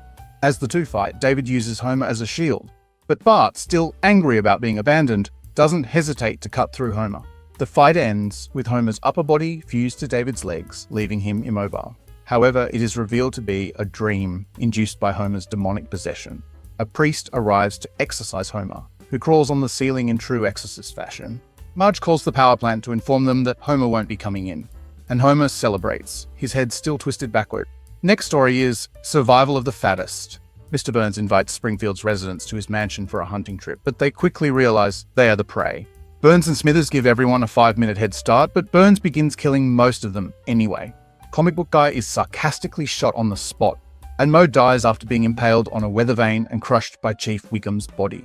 The surviving citizens hide in the forest, but one by one, they fall victim to Burns. Homer outlasts them all, using Barney's corpse as a decoy. However, Burns eventually corners Homer and is ready to shoot when Marge knocks both Burns and Smithers out with frying pans. Furious at Homer for being gone for 18 hours without calling home, she hits him with the pan too. Homer and Marge's relief turns romantic, and they passionately make out. A horrified sports announcer comments on how television networks air violent murders but won't tolerate intimacy. As Marge's dress is unzipped, he quickly looks away, muttering, That's going in my playbook. Third story is, I've grown a costume on your face. During a Springfield Halloween costume contest, a witch disguised as a contestant wins, but is disqualified when the judges learn she isn't wearing a costume. Angry, the witch curses the townspeople, turning them into their costumes. Homer's head falls off, Marge becomes a skeleton, Bart transforms into a werewolf, Lisa turns into Albert Einstein, and Maggie becomes a witch. Lisa tries to reverse the spell but realizes only Maggie, now a witch, can do it. The citizens plead for her help. Some want to stay in their new forms, while others beg to return to normal. Confused, Maggie casts a spell that turns everyone into pacifiers with human heads and flies away on her broomstick. Moe addresses the audience with a public service announcement on adult illiteracy. Dennis Rodman, also turned into a pacifier, makes a brief cameo, working off a speeding ticket. Maggie returns, casts another spell, and the credits roll, presumably changing everything back to normal. Next, we have the 17th episode of this series from season 18. In a parody of Tales from the Crypt, the camera zooms into a dungeon at Burns' mansion. Mr. Burns, as the Crypt Keeper, emerges from a coffin calling himself the Master of Scaremonies, to the delight of zombie Smithers. Moe, trapped in an Iron Maiden, protests but is silenced when Smithers slams it shut, spilling blood that reveals the title, Treehouse of Horror 17. First story is Married to the Blob. While relaxing in a hammock, Homer and Marge watch as a meteorite crashes nearby, burning off part of Marge's hair. Inside the meteorite is a glowing green goo. Ignoring warnings from his family, Homer eats it like a marshmallow, unaware that it's alive. The goo fuses with him overnight, making him ravenous. He devours all the food in the house and almost eats Bart before Marge catches him eating Snowball V instead. Homer roams Springfield, eating everything in sight, including teenagers at a beach barbecue and Oktoberfest attendees. He soon grows into a giant blob, targeting fat people in a parody musical number. Baby likes fat. Baby likes fat. Dr. Phil confronts Homer, urging him to stop for his family's sake. But Homer eats him too. Seeing Marge's disappointment, Homer agrees to channel his hunger into a useful cause. At the opening of a new homeless shelter, grateful hobos enter, only to find themselves sliding directly into Homer's mouth. Next story is You Gotta Know When to Golem. Bart visits Krusty's set and discovers the Golem of Prague, a clay creature that obeys written commands. He steals it and starts using it for mischief, having it yo-yo Principal Skinner until he splits in half, eliminating the school bullies and kicking Homer in the groin. Lisa, concerned by Bart's antics, orders the Golem to speak. The Golem, sounding like a neurotic New Yorker, confesses that he feels terrible about his violent acts. To ease his guilt, the Simpsons create a Play-Doh girlfriend for him, voiced by Fran Drescher, who's equally neurotic and stereotypical. The couple gets married by Rabbi Kristofsky. The wedding's interrupted by Chief Wiggum, who tries to arrest the Golem, but Mrs. Golem distracts him with the promise of deep-fried chocolate bars. Next story is The Day the Earth Looked Stupid. In 1938, Springfield citizens panic when they hear Orson Welles' War of the Worlds broadcasts, mistakenly believing an alien invasion is underway. Riots break out, and the citizens destroy the town. To outsmart the aliens, Marge suggests everyone roll around in mud to look like pigs. The townspeople comply, wallowing in mud until morning, only to learn from Lisa that it was all a hoax. Furious about being fooled, they vow never to be tricked again. Seizing the moment, Kang and Kodos begin a real invasion, but the townspeople ignore it, thinking it's another prank. Even when Orson Welles himself warns them, they refuse to believe him. 3 years later, Springfield lies in ruins. Kang and Kodos, still occupying Earth, wonder why humans continued to resist and why they weren't welcomed as liberators. The aliens discuss their mission, Operation Enduring Occupation, claiming to have eliminated Earth's weapons of mass disintegration. The segment closes with a zoomed-out view of Springfield's devastation. Small explosions from the human resistance dot the landscape as the Ink Spot's version of I Don't Want to Set the World on Fire plays in the background. Coming up, we have the 18th episode of this series from season 19. Marge prepares Halloween cupcakes while explaining that Halloween may be over, but the Simpsons are still celebrating. Fox shows logos like American Idol, Cops, and 24 pop up. Marge kills the miniature characters from the logos, bakes them into bread, and serves it to her family. When she slices it, body parts form the opening credits, and Homer says, Developed by... First story is Et Go Home. In a parody of E.T. the Extraterrestrial, Bart discovers Kodos hiding in the shed. Kodos claims he wants to return home, but hints he was actually sent to destroy mankind. Bart and Lisa agree to help, gathering parts for a device they think will contact Kodos' planet. Homer and Marge allow it, though Marge hesitates after Kodos accuses them of discrimination. When NASA agents arrive, the Simpsons distract them as Bart sneaks Kodos out. Along the way, Kodos kills several agents, raising Bart's suspicions. Kodos then activates the device, revealing it's a portal for an alien invasion to wipe out Earth. However, Earth fights back and wins the war. Bart hesitates to kill Kodos, but Homer smothers him with a pillow, ending the invasion. At Kodos' vivisection, the family reflects that judging books by their covers is sometimes right, especially with evil aliens. Next story is Mr. and Mrs. Simpson. In a parody of Mr. and Mrs. Smith, Homer and Marge attend what appears to be marriage counseling. In a flashback, Homer receives orders from Mr. Burns to assassinate Kent Brockman. Meanwhile, Marge also secretly works as an assassin with the same target. At Brockman's rooftop party, Marge kills him first, leading to a deadly rivalry between the couple. Back home, Homer and Marge attempt to kill each other, using grenades, rifles, and even a minigun. Their destructive battle ends when they realize their attraction for each other grows stronger when they kill people together. The scene cuts back to the counseling session, which is revealed to be a meeting with Principal Skinner about Bart's misbehavior. Instead of addressing it, Homer and Marge shoot Skinner, and leave happily. Third story is Heck House. In a parody of Seven, Bart, Lisa, Milhouse, and Nelson wreak havoc on Halloween night, pulling increasingly destructive pranks. Ned Flanders intervenes and invites them to his Heck House, intending to scare them into good behavior.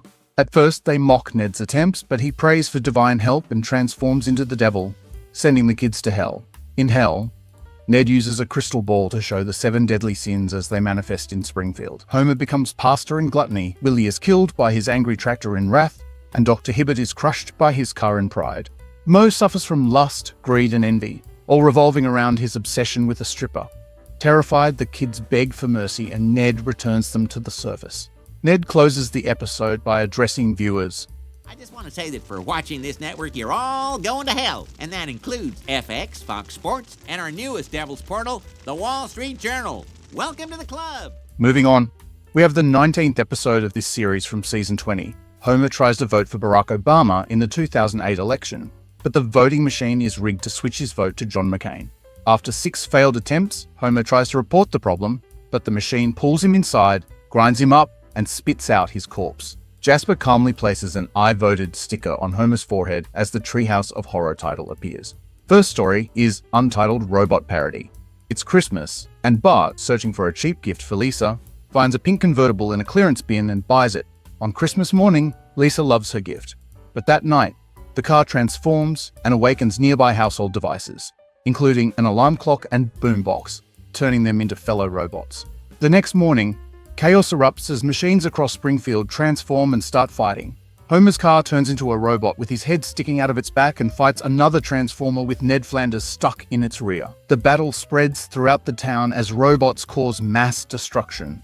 In the town square, 2 giant robots, Carnage, Destructicus, and Bestimus Muchos, prepare for a showdown. Marge interrupts and tells them to stop fighting. Realizing their battle is pointless, they team up to enslave humanity. The townspeople, including the Simpsons, are tied to poles and used as players in a giant foosball game, which was Homer's idea. Next story is How to Get Ahead in Dead Vertising. At a daycare center, Homer pushes Krusty into a wood chipper after seeing him vandalize a mural of himself. Businessmen later approach Homer, explaining that dead celebrities' images can be used in commercials for free, and they convince him to kill more celebrities like George Clooney and Neil Armstrong. In heaven, the dead celebrities grow outraged. Krusty leads them to Earth, where they crash a party celebrating Homer's success and kill the attendees, including Chief Wiggum. Krusty corners Homer, but agrees to shoot him only after Homer incorrectly answers his religious quiz. The dead celebrities return to heaven, but find themselves locked outside. Inside, Homer enjoys his revenge and befriends Abraham Lincoln. Third story is It's the Grand Pumpkin Milhouse. Milhouse waits for the Grand Pumpkin in a pumpkin patch while Lisa keeps him company.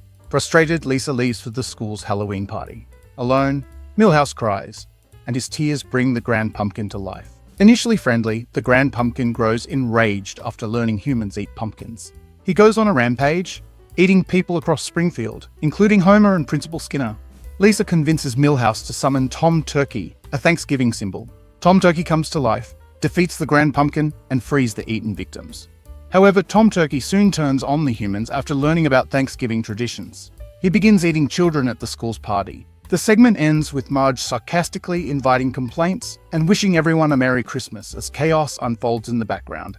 Next, we have the 20th episode of this series from season 21, as Frankenstein's monster, Count Dracula, the Mummy, and the Wolfman walk through Springfield on Halloween night. They are mocked by Jimbo, Dolph, and Kearney for having lame costumes. Embarrassed, they visit Halloween headquarters and buy new costumes. SpongeBob SquarePants, Iron Man, Jack Sparrow, and Harry Potter. They crash the Simpsons' Halloween party and flirt with several women, including Edna Krabappel and Selma.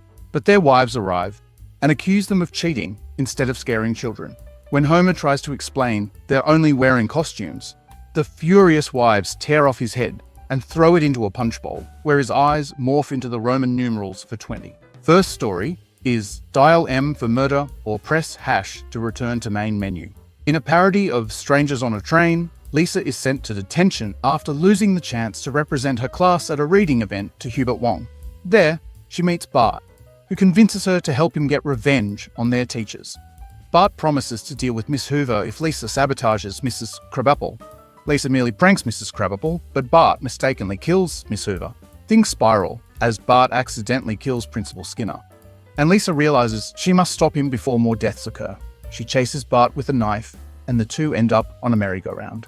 Choosing not to kill him, Lisa tosses the knife in the air, but it accidentally lands and kills Bart. Mrs. Krabappel arrives and mocks Bart's demise. She and Lisa walk off together, smiling as if nothing happened. Next story is Don't Have a Cow, Mankind. In a parody of I Am Legend, 28 Days Later, and Children of Men, Krusty unveils the Burger 2, made from cannibalistic cows. When Kent Brockman eats one, he turns into a muncher, a pale, drooling zombie. He bites Krusty and Jeremy Friedman, spreading the infection rapidly. Within 28 days, the virus has consumed Springfield. The Simpsons board up their house, but Bart sneaks out and eats a burger too. Miraculously, he remains unaffected, leading Dr. Hibbert to believe Bart is immune. As the family plans to escape to a safe zone, their noisy exit attracts the munchers. Rainier Wolfcastle tries to help but is overrun. Apu arrives in an armored SUV and drives them out of town, though he sacrifices himself when the vehicle gets stuck. On foot, they encounter Muncherburns, who bites Homer. The family reaches the safe zone, where soldiers suggest eating Bart to develop immunity.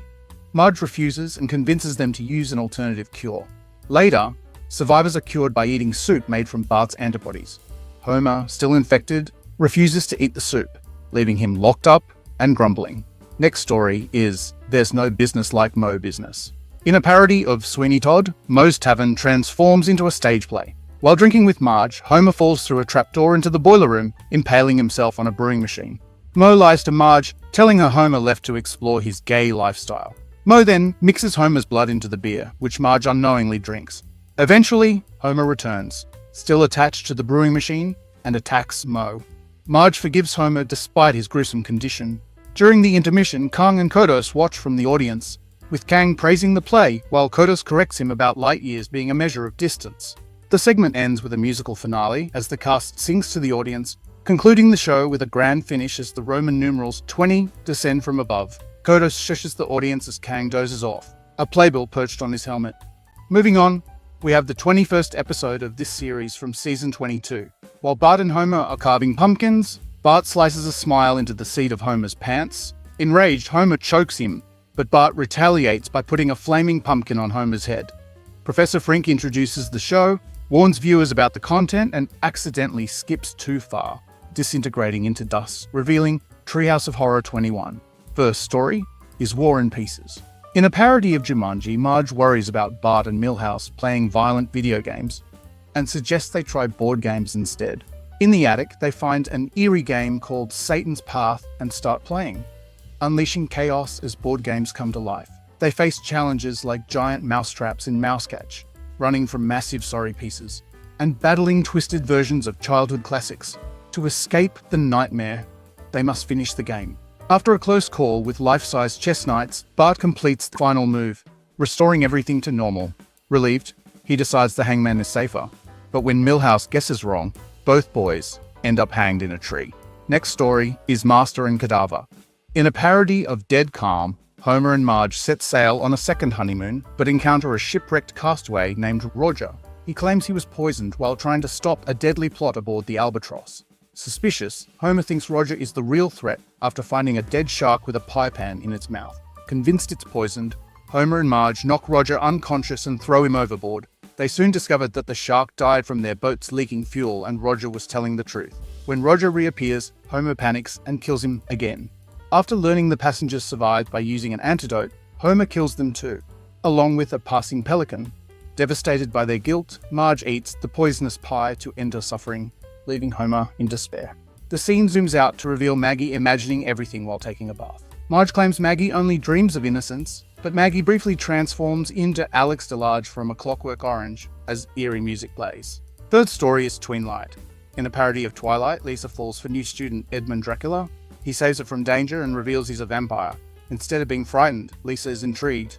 Jealous Milhouse turns into a werepoodle to win Lisa's attention, but she only grows closer to Edmund. Marge invites Edmund and his father, Dracula, to dinner. Both Edmund and Lisa are embarrassed by their father's antics and run away to Dracula La Land. There, Edmund asks Lisa to become a vampire, but she hesitates after realizing she'd be 8 years old forever. As his hunger grows, Edmund tries to bite her, but Homer and Dracula arrive just in time. Homer offers himself as a replacement, and both vampires feast on him. However, they die from the cholesterol in his blood. Transformed into a vampire, Homer turns into a bat to fly home, but crashes due to his weight. Werpoodle Milhouse drags Homer's unconscious body away while Lisa watches in disbelief. Up next, we have the 22nd episode of this series from season 23. After a night of trick-or-treating, Bart, Lisa, and Maggie return home to find Marge replacing their candy with dental supplies. Homer, however, clings to his candy bag and runs off to Candy-Eating Peak. After driving miles and climbing to the top, Homer falls into a hole and gets his arm trapped under a boulder. Desperate, he eats his left arm, right leg, and finally his trapped right arm, only to discover that the candy bag contains vegetables, and a note from Bart and Lisa. As they laugh and enjoy the real candy, the camera zooms into Bart's candy-filled mouth, revealing the episode's red title. First story is The Diving Bell and the Butterball. In a parody of The Diving Bell and the Butterfly, Homer is bitten by a black widow spider while decorating for Halloween, paralyzing him from head to toe. Trapped in his immobile body, he can only communicate by farting. Lisa discovers that his farts correspond to letters, allowing them to form words and communicate, though Homer mostly uses the ability to complain. A second spider bite changes everything, transforming Homer into a superhero version of Spider-Man. Now dressed in a dark blue and red suit, Homer swings across Springfield using his booty webs made from his flatulence. Chief Wiggum attempts to stop him, but gets tangled in Homer's webs. Homer swings off, causing havoc around town. Next story is Dial D for Diddley. In a parody of Dexter, Ned Flanders, while driving through a gritty part of town, receives divine instructions to punish wrongdoers. His first target is Mr. Burns, who is dumping toxic waste into a lake. Reluctantly, Ned decapitated and dismembered him, throwing his head into the polluted lake, where it mutated and grew a third eye. Under God's command, Ned kills several others, including Snake, Sideshow Bob, off-screen, and Patty and Selma, in an elaborate Wile E. Coyote-style trap involving an Acme anvil. However, Ned is horrified to discover that God is actually Homer, using a voice changer and speaking through a hidden speaker inside Ned's Bible. Furious, Ned confronts Homer and is about to kill him when God himself appears. God, trying to shift the blame to Ned, accidentally reveals that Homer's death was part of his plan all along. Marge demands that God undo everything, but he hesitates, saying that, Well, I could, but the big man downstairs wouldn't like it. The devil appears, demanding coffee, and it's revealed that Maud Flanders is romantically involved with him, much to Ned's dismay. Next story is In the Navi. In a parody of Avatar, Bart and Milhouse are sent to Rigel 7, Kung and Kodos' home planet, in alien Rigelian bodies to retrieve Hilarium, a rare chemical needed on Earth. Upon arrival, they meet Kamala, a female Rigelian who seduces Bart with her hypnotic tentacle touch, showing him strange visions as he reluctantly plays along. Kamala's parents reveal that Hilarium is vital for their pregnant females, as it calms them and prevents grumpiness. Milhouse contacts the Earth military to report the location, inadvertently triggering an invasion. Earth's soldiers launch an attack, but the Rigelians, being stronger, easily defeat them. Superintendent Chalmers, piloting a battlesuit, is tricked by Bart into hitting himself and plummeting off a cliff. As the battle ends, Kang and Kodos admit that they would have given the humans the Hilarium for free if they had simply asked. The humans retreat, and peace is restored. The episode ends with a Christmas carol, featuring characters from all three segments reflecting on the holiday season. Marge mentions how making sweaters costs 27 people their jobs, and Homer dreams of receiving a candy cane big enough to choke on. Grandpa Simpson appears dressed in a black tutu, asking when Black Swan begins, leaving everyone confused. Moving on, we have the 23rd episode of this series from season 24. In Mayan times, at Chichen Itza, a Mayan priest checks the calendar, realizing that the world will end after the 13th Bactum. To prevent disaster, they prepare a human sacrifice. Glutton, who was fattening up, refuses to be the sacrifice. His wife tricks the priest into entering a room of pleasure, which is actually the execution site. The priest is sacrificed instead, and his head is used as a ball by children. After realizing they sacrificed the wrong person, the Mayans panic, foreseeing the world's end in 2012. In the present, Homer unknowingly opens the door to ancient gods who destroy the world, exploding it and revealing the title, Treehouse of Horror 23. First story is the greatest story ever hold. The Springfield Subatomic Super Collider is activated after Lisa successfully lobbies against a new baseball stadium. Nothing exciting happens, and the town blames Lisa. As everyone leaves, two particles collide, creating a small black hole that begins absorbing everything around it. Lisa moves it to the Simpsons' basement and warns her family not to throw anything inside. However, Marge, Homer, and Bart ignore her advice and throw in junk. The black hole grows rapidly, sucking in most of the family's possessions, including Snowball Fief and Santa's little helper. Homer turns the black hole into a trash disposal business, charging townspeople to throw their junk inside. As it reaches critical mass, a baseball hit by Milhouse triggers its expansion, and it begins absorbing the entire town. Only Maggie escapes. The black hole transports Springfield to an alien planet where their garbage is seen as valuable treasures. The aliens adore items like banana peels and mattress sale flyers. Homer tries to explain it's just junk, but Marge encourages them to enjoy their treasures. Next story is Unnormal Activity. Homer sets up a camera to capture strange events at night. That night, the bedroom door opens, the duvet lifts off the bed, and a floating golf club repeatedly hits Homer. Loud noises wake them, and they find the living room destroyed. Marge denies knowing why this is happening, but Homer claims it's a demon targeting their family. The next day, more cameras are installed. At night, Marge sleepwalks, standing over Homer for hours before growling. Meanwhile, Chief Wiggum investigates the living room and discovers hellfire, revealing that someone made a deal with the devil. He dies after being frightened by a cuckoo clock, returning as a skeleton. On night 15, supernatural events intensify. Maggie levitates, and Marge reveals that Patty and Selma summoned the devil years ago. To delay payment, Marge made a deal, and now the devil has come to take her favorite child. When Lisa assumes it's her, Marge denies it. The devil offers Homer a new deal involving a bizarre three-way with another demon. The segment ends with Homer shouting the safety word, "Cinnamon! Cinnamon!" Next story is Bart Homer's Excellent Adventure. At the android's dungeon, Bart complains about the high price of a radioactive man comic. Comic Book Guy jokes, The only way to buy that comic book for 25 cents is to go back to 1974. Outside, Bart finds Professor Frink's time-traveling car and drives back to 1974, where he buys the comic. While wandering through Springfield High School, Bart sees young Homer being scolded. After meeting young Marge, Homer's behavior ruins his chances of asking her to prom. Furious, Homer blames Bart for ruining his life. Checking his future, Bart sees that his life improves with a luxurious home, and Marge married to Artie Ziff. Excited, Bart convinces young Marge not to marry Homer. Back in the present, Bart enjoys his new life with curly hair, a butler, Nelson, and siblings with curly hair. However, young Homer follows Bart to the present, determined to win Marge back. Gathering multiple versions of Homer from different timelines, he confronts Artie. After a chaotic fight, Marge chooses to be with Homer, resetting reality. The episode ends with Marge and Homer reunited, while Egyptian slave Homer reluctantly takes out the garbage. Next, we have the 24th episode of this series from season 25. In a Halloween-themed sequence, the decayed title zooms in as a three-eyed crow flies and gets electrocuted. Zombies, giant monsters, and horror creatures roam Springfield. Lard Lad is zapped to life, but eaten by Cyclops Wiggum. At the school, Bart encounters a crazed Stephen King and skates past groundskeeper Willie as Hellboy battling a monster. At the power plant, Homer accidentally mutates into a Blade 2 vampire. Carl, dressed as Blade, accidentally beheads Lenny while chasing him. The underground shows the corpses of the Tracy Ullman Simpsons family before shifting to Mr. Burns as the Pale Man, devouring Smithers. At the grocery store, Maggie and Gerald molt into giant bugs. Bart skates past H.P. Lovecraft, Poe, and other horror writers as classic Universal monsters like Dracula and Frankenstein chase terrified Springfielders. Maggie drives a hearse and runs over Milhouse. The family gathers on the couch. Homer is a devil's backbone zombie, Marge is a mantis, and Lisa is sucked into a Pan's Labyrinth throne room before the opening credits roll. First story is Oh, the Places You'll Go.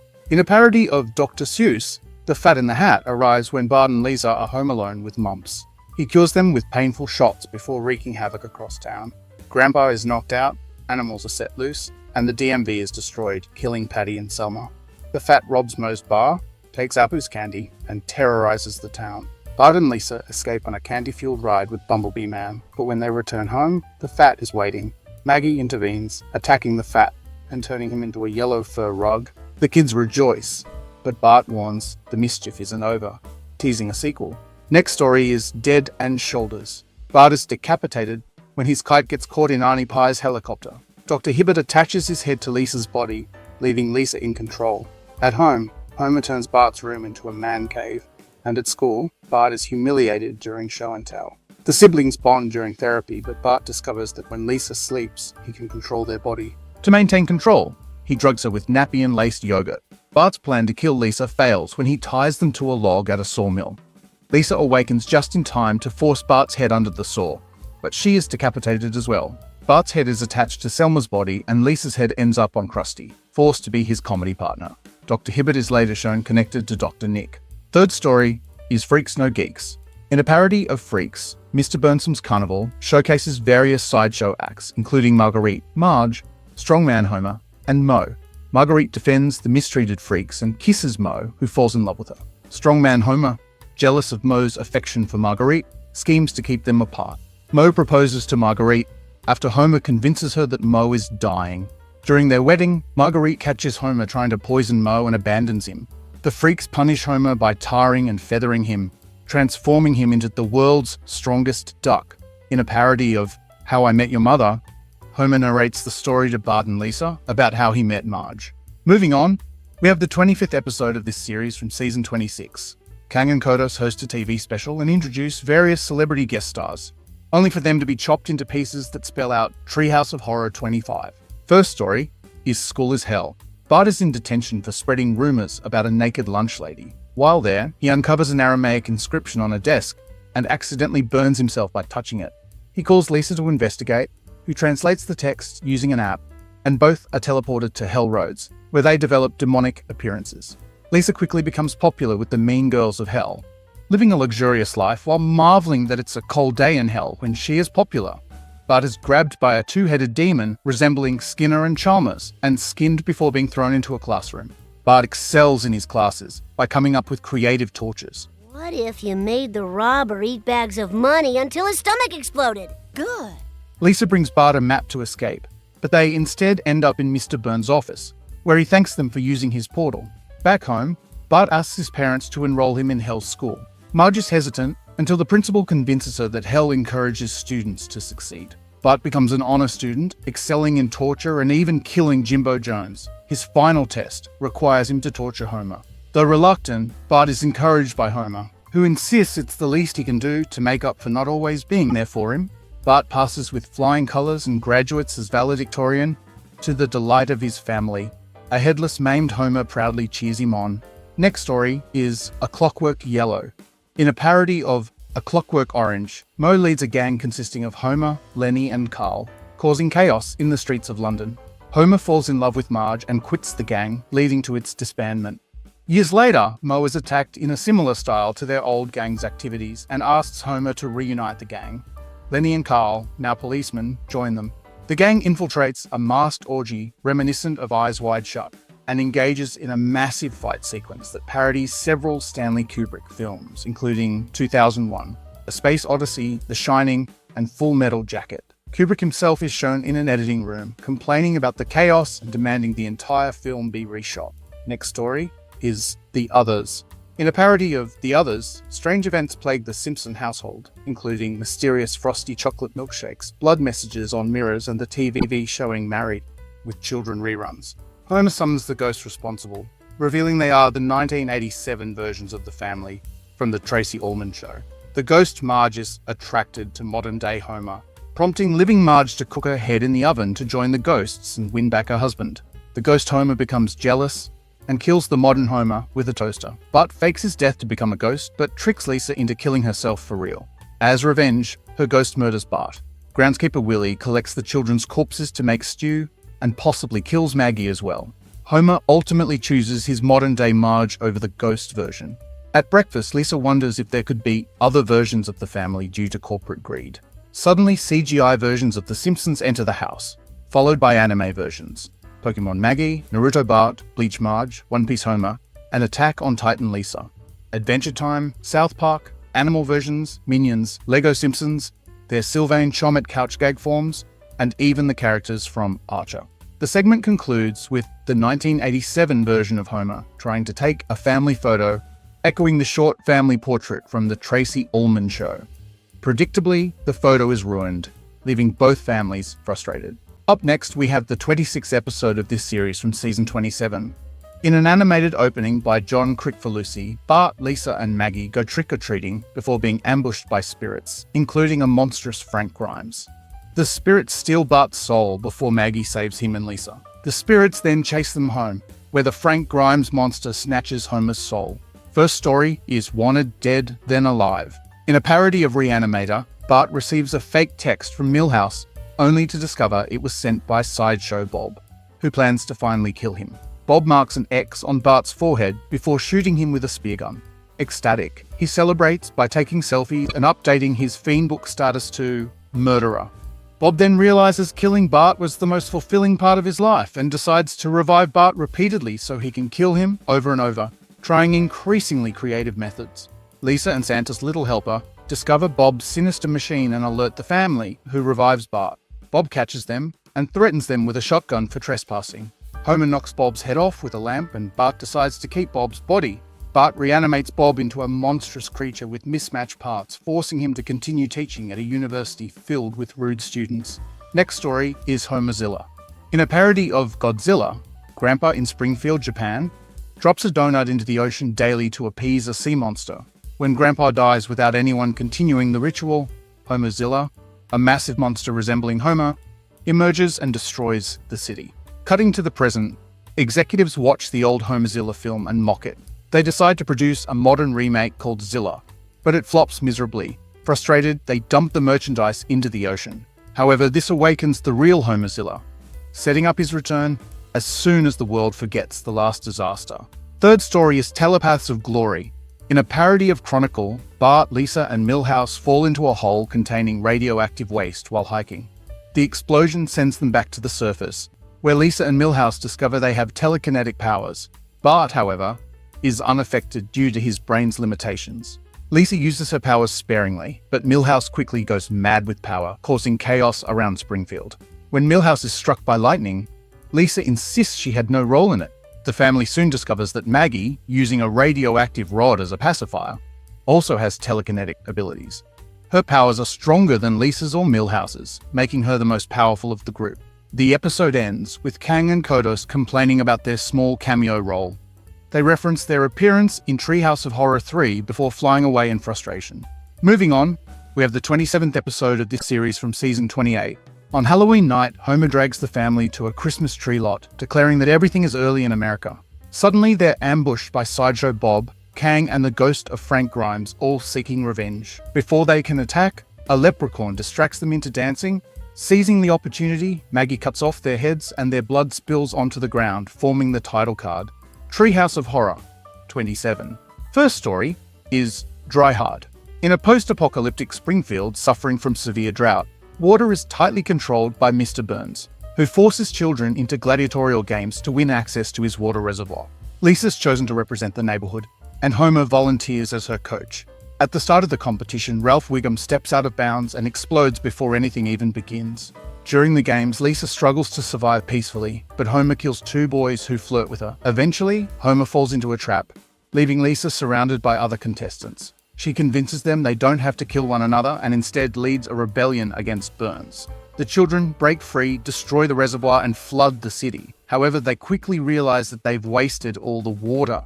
As chaos ensues, rain begins to pour, eventually causing a massive flood and triggering an unexpected ice age.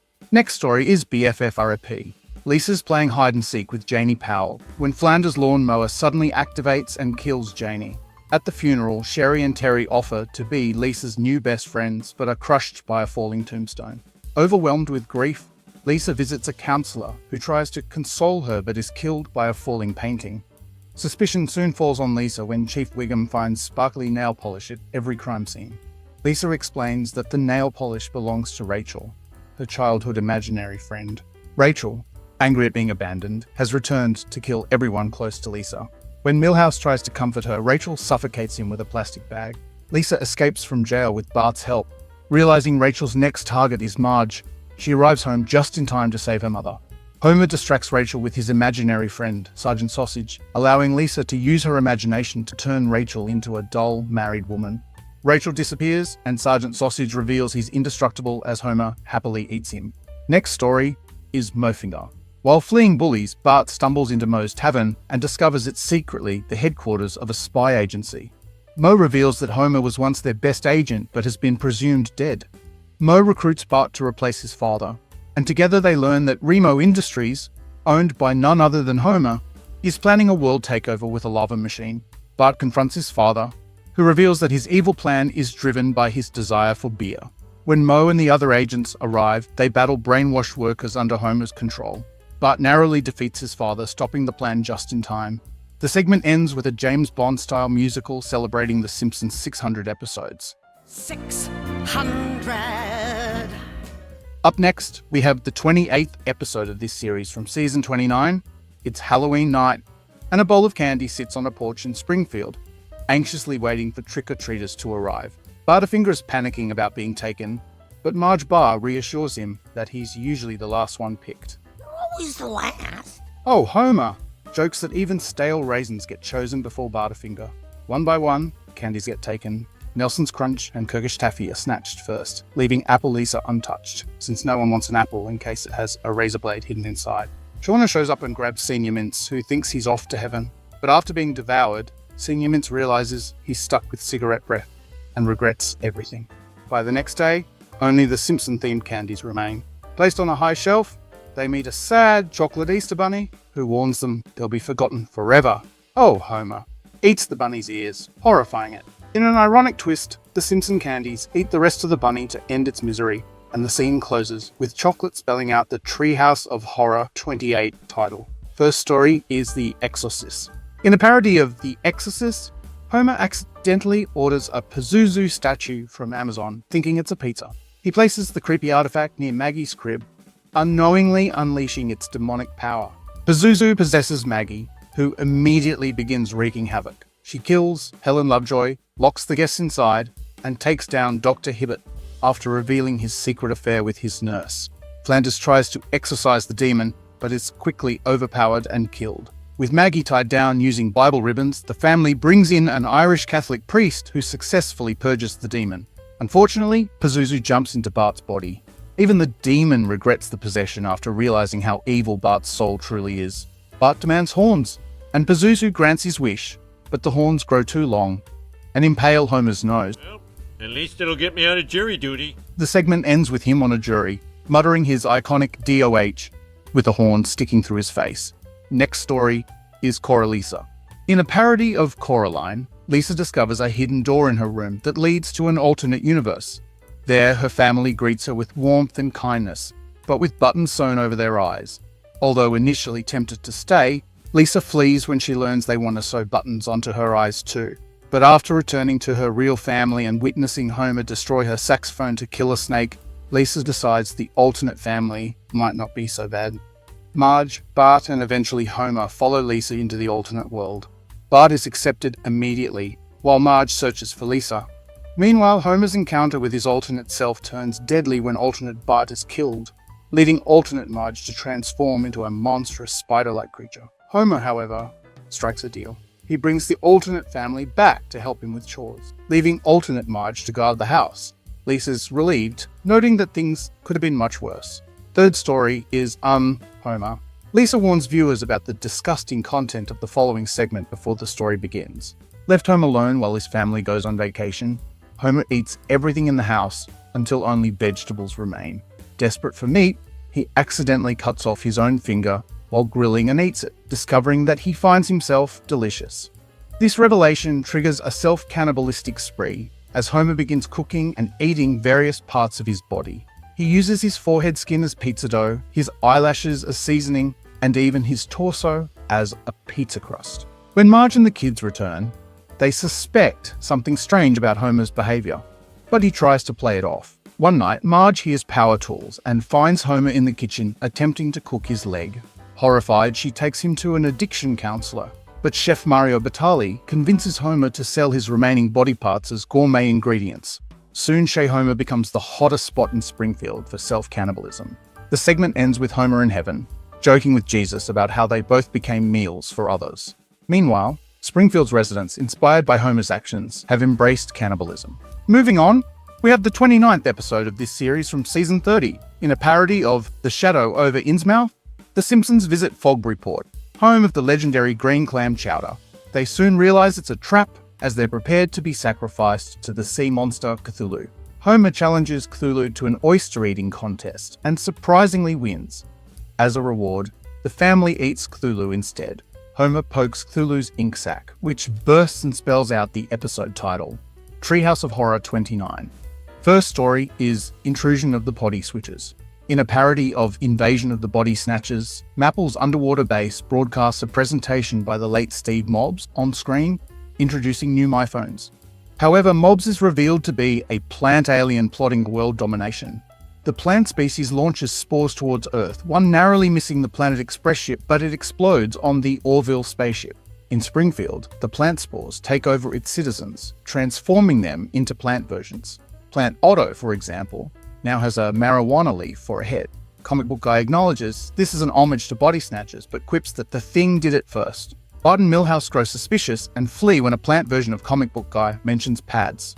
Bart and Lisa try escaping in Lou's police car, but Lou is overtaken. Soon, Bart and Lisa are converted, revealing that the plants transported them to an ideal utopian dimension. However, plant citizens ask about Mapple pods, devices under Christmas trees, indicating that consumerism wins, even in Utopia. Next story is Multipleaser Tier. Bart, Milhouse, and Nelson wake up locked in a room after being drugged by Sunny D laced with ketamine. Lisa appears, adopting a British persona named Penelope, and reveals she lured them there as part of a sinister plan. Lisa's multiple personalities emerge, causing chaos. She locks the boys back in after they fail to applaud her performance. She kills Nelson and traps Milhouse, leaving Bart cornered. He pleads for mercy and reflects on his cruelty toward her, such as tampering with her spelling test to embarrass her. Lisa ultimately grants him mercy after he shows genuine remorse. However, Milhouse is humorously transformed into an actual paperboy, covered in sheets of paper as Lisa fully embraces her madness. Third story is Geriatric Park. In a parody of Jurassic Park, Mr. Burns unveils his latest venture, a retirement home where elderly residents are rejuvenated by mixing their DNA with dinosaurs. Burns showcases the rejuvenated seniors, including Grandpa Simpson, who feels stronger and younger. But things spiral out of control when Homer raises the temperature after Grandpa complains about the cold, triggering the seniors to transform into dangerous dino hybrids. Chaos erupts as the seniors rampage through the park, killing visitors and even Mr. Burns. Grandpa, now resembling a T-Rex, and Jacqueline Bouvier, transformed into a winged creature, confront the Simpson family. Lisa bravely steps in, convincing Grandpa and the other seniors that all they ever wanted was love and respect. With tensions calmed, the Simpsons escape via helicopter, though their pilot, Ludidactylus Agnes, leaves their fate uncertain as the screen fades to black. Up next, we have the 30th episode of this series from season 31. In a parody of The Omen, Marge and Homer discover their third child was meant to be a boy. But Homer, fearing another troublemaker like Bart, adopts Maggie instead. However, Maggie shows demonic powers, using them to strangle Dr. Hibbert and cause mayhem, including making stuffed animals spin and hang Kearney and Jimbo. Ned Flanders, sensing her devilish nature, tries to kill her in an abandoned church, revealing the mark of the beast under her hair. Maggie levitates, destroying the roof and killing Ned, Homer, and Marge with spears, unveiling the title Treehouse of Horror 30 in episode number 666. First story is Danger Things. Set in the 1980s, this parody of Stranger Things begins when Milhouse is kidnapped by a Demogorgon and trapped in the eerie over-under. His father, Kirk, loses his mind, creating a Christmas-like communication system to find him. Milhouse contacts Lisa, but after realizing she doesn't share his romantic feelings, he cuts off communication. Lisa, suspecting Milhouse is alive, seeks help from Bart and Nelson at the Rats Court Mall arcade. They turn to Professor Frink, who builds a machine to access the over-under. Now bald, Lisa leads Bart and Nelson into the dark dimension. They encounter Demogorgon versions of Moe and Comic Book Guy before Lisa's psychic powers save them from being devoured. Trapped in the over-under, the family decides to live there, with Homer briefly relieved to find no Ned Flanders, until a Demogorgon version appears, prompting Homer to burn it. Next story is Heaven Swipes Right. In this parody of Heaven Can Wait, Homer chokes on a hot dog while watching a football game and dies prematurely. In Heaven, it's revealed that Homer's death was a mistake. but he can't return to his body since it has decomposed too much. As a temporary fix, Homer is placed into the body of a handsome and athletic man. Marge is overjoyed to have him back, but Homer quickly ruins his new body by indulging in junk food. Next, Homer inhabits the body of Gary Chalmers and uses it to help Bart torment Principal Skinner. However, Chalmers dies of shock upon seeing his meager paycheck. Homer then briefly takes the body of a monkey resembling Mr. Teeny before settling into Moe Sisslek's body. To Marge's horror, Moe's soul is transferred into Maggie's body, leading to an awkward family situation. This segment also references Quantum Leap, as Homer jumps from one body to another in an attempt to find the right fit before ultimately realizing that there's no place like his old self, even if that self is perpetually flawed. Next story is When Harry Met Slimy. In a parody of The Shape of Water, Selma falls in love with Kang, an amphibious alien held captive in a secret government facility. With Homer's help, she frees him, and they are pursued by soldiers as they flee to Mount Springfield, where Kang's sister Kodos awaits. During the escape, Selma is shot and seemingly killed, but Kang uses the Infinity Gauntlet to destroy the soldiers and resurrect her. He reveals that Selma is pregnant with his child. Patty arrives to persuade Selma to stay on Earth, but things take an unexpected turn when she and Kodos confess their mutual attraction. The two couples decide to honeymoon together, though Patty and Selma's constant nagging puts a humorous strain on their extraterrestrial marriages. Moving on, we have the 31st episode of this series from season 32. Springfield is voting for its next president, and Marge stands in line, urging Homer over the phone to vote. Relaxing on his hammock, Homer checks his horoscope, which tells him not to bother. He quickly hangs up and dozes off. In his dream, he's at the voting booth, unsure of whom to choose. Lisa questions him. Dad, by all that's decent, how could you forget everything that's happened the last 4 years? Homer finally votes in his dream, but is awakened by Marge. He brushes off the importance of voting. By January 20th, 2021, Inauguration Day, Springfield lies in ruin. Security robots patrol the streets, and the horsemen of the apocalypse arrive, waving banners labeled Pestilence, Famine, War, and Treehouse of Horror 31. First story is Toy Gory. Bart prepares to donate some old toys, but once Marge leaves him alone, he viciously destroys them. After putting their broken parts in the donation box, Bart is rewarded with a radioactive man figure. Once Bart leaves the room, the toy comes to life and is excited to be with a good kid. But a Krusty the Clown doll warns him about Bart's destructive past. Later, Bart pretends Radioactive Man is disarming a bomb and traps him inside a microwave. When Homer calls him away, the toy melts and explodes, vowing revenge. That night, Bart wakes up to find his toys surrounding him. They confront him, and Bart panics. I would have never treated you bad if I'd known you had feelings. Milhouse arrives, adding that Bart mistreats people too. The toys punish Bart by giving him plastic surgery and throwing him out of the treehouse. The next day, Lisa finds him unresponsive, with a pull string stitched into his back. Dr. Hibbert reveals that Bart's insides have been replaced with toy parts. Back home, the toys control Bart like a puppet and continue tormenting him. Next story is Into the Homerverse. On Halloween, Homer works late at the nuclear plant. Marge calls, asking for candy, but Homer realizes he's eaten it all. While searching for more, he activates a machine that releases alternate versions of himself from other dimensions. The Homers cause chaos, eating everything in sight.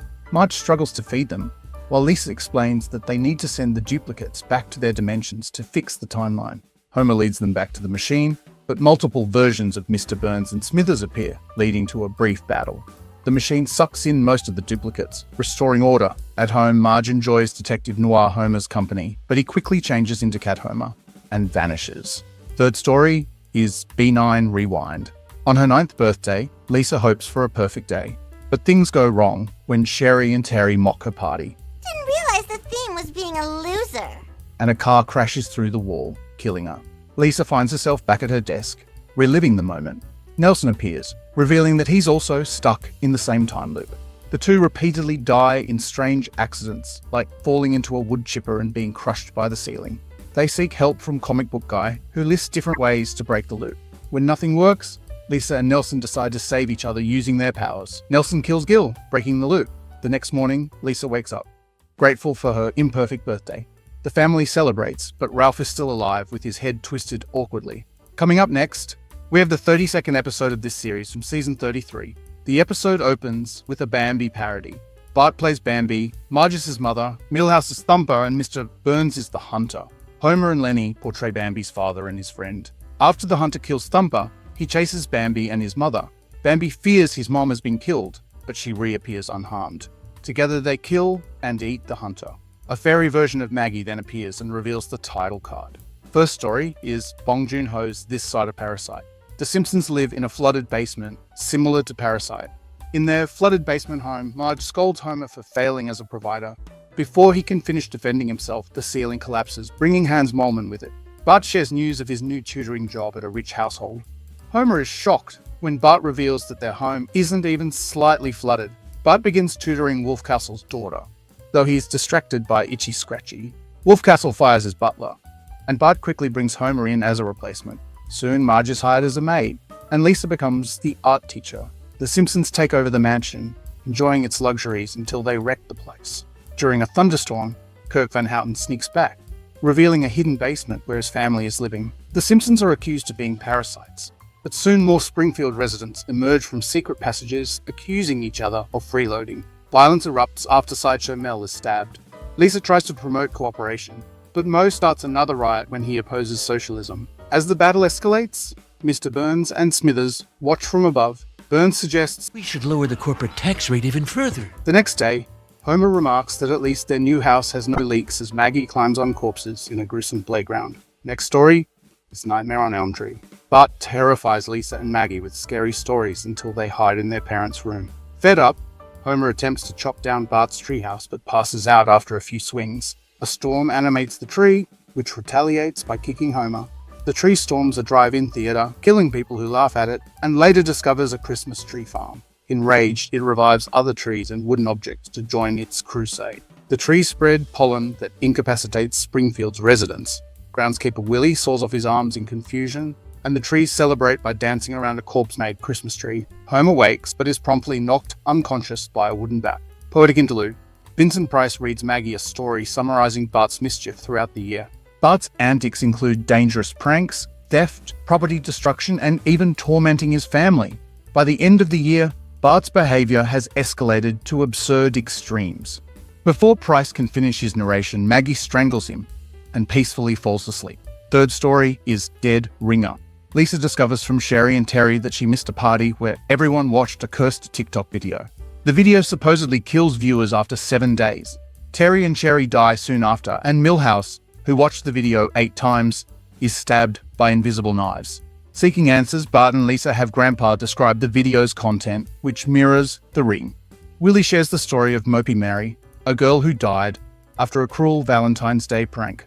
Now her spirit haunts the TikTok. Lisa watches the video and receives a threatening call. She mocks the caller, daring him to kill her immediately. Mary climbs out of the TV but is won over by Lisa's kind gesture of giving her a Valentine. They briefly become friends before Mary escapes back to the well.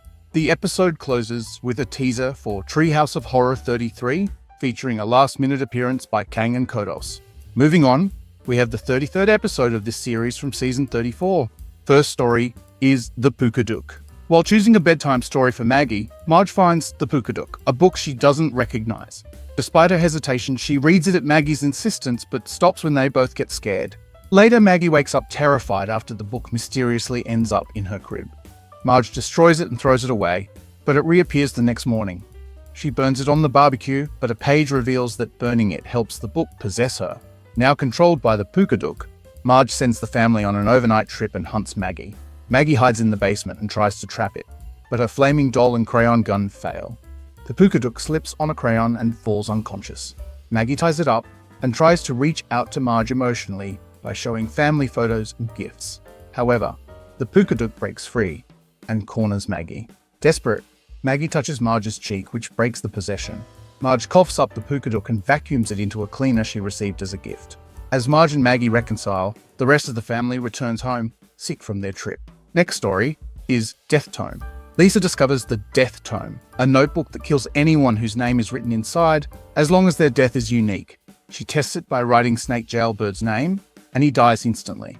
Excited by her power, Lisa returns home, where Mr. Burns announces his new company, Globo Warm, which will melt polar ice caps to park his yacht.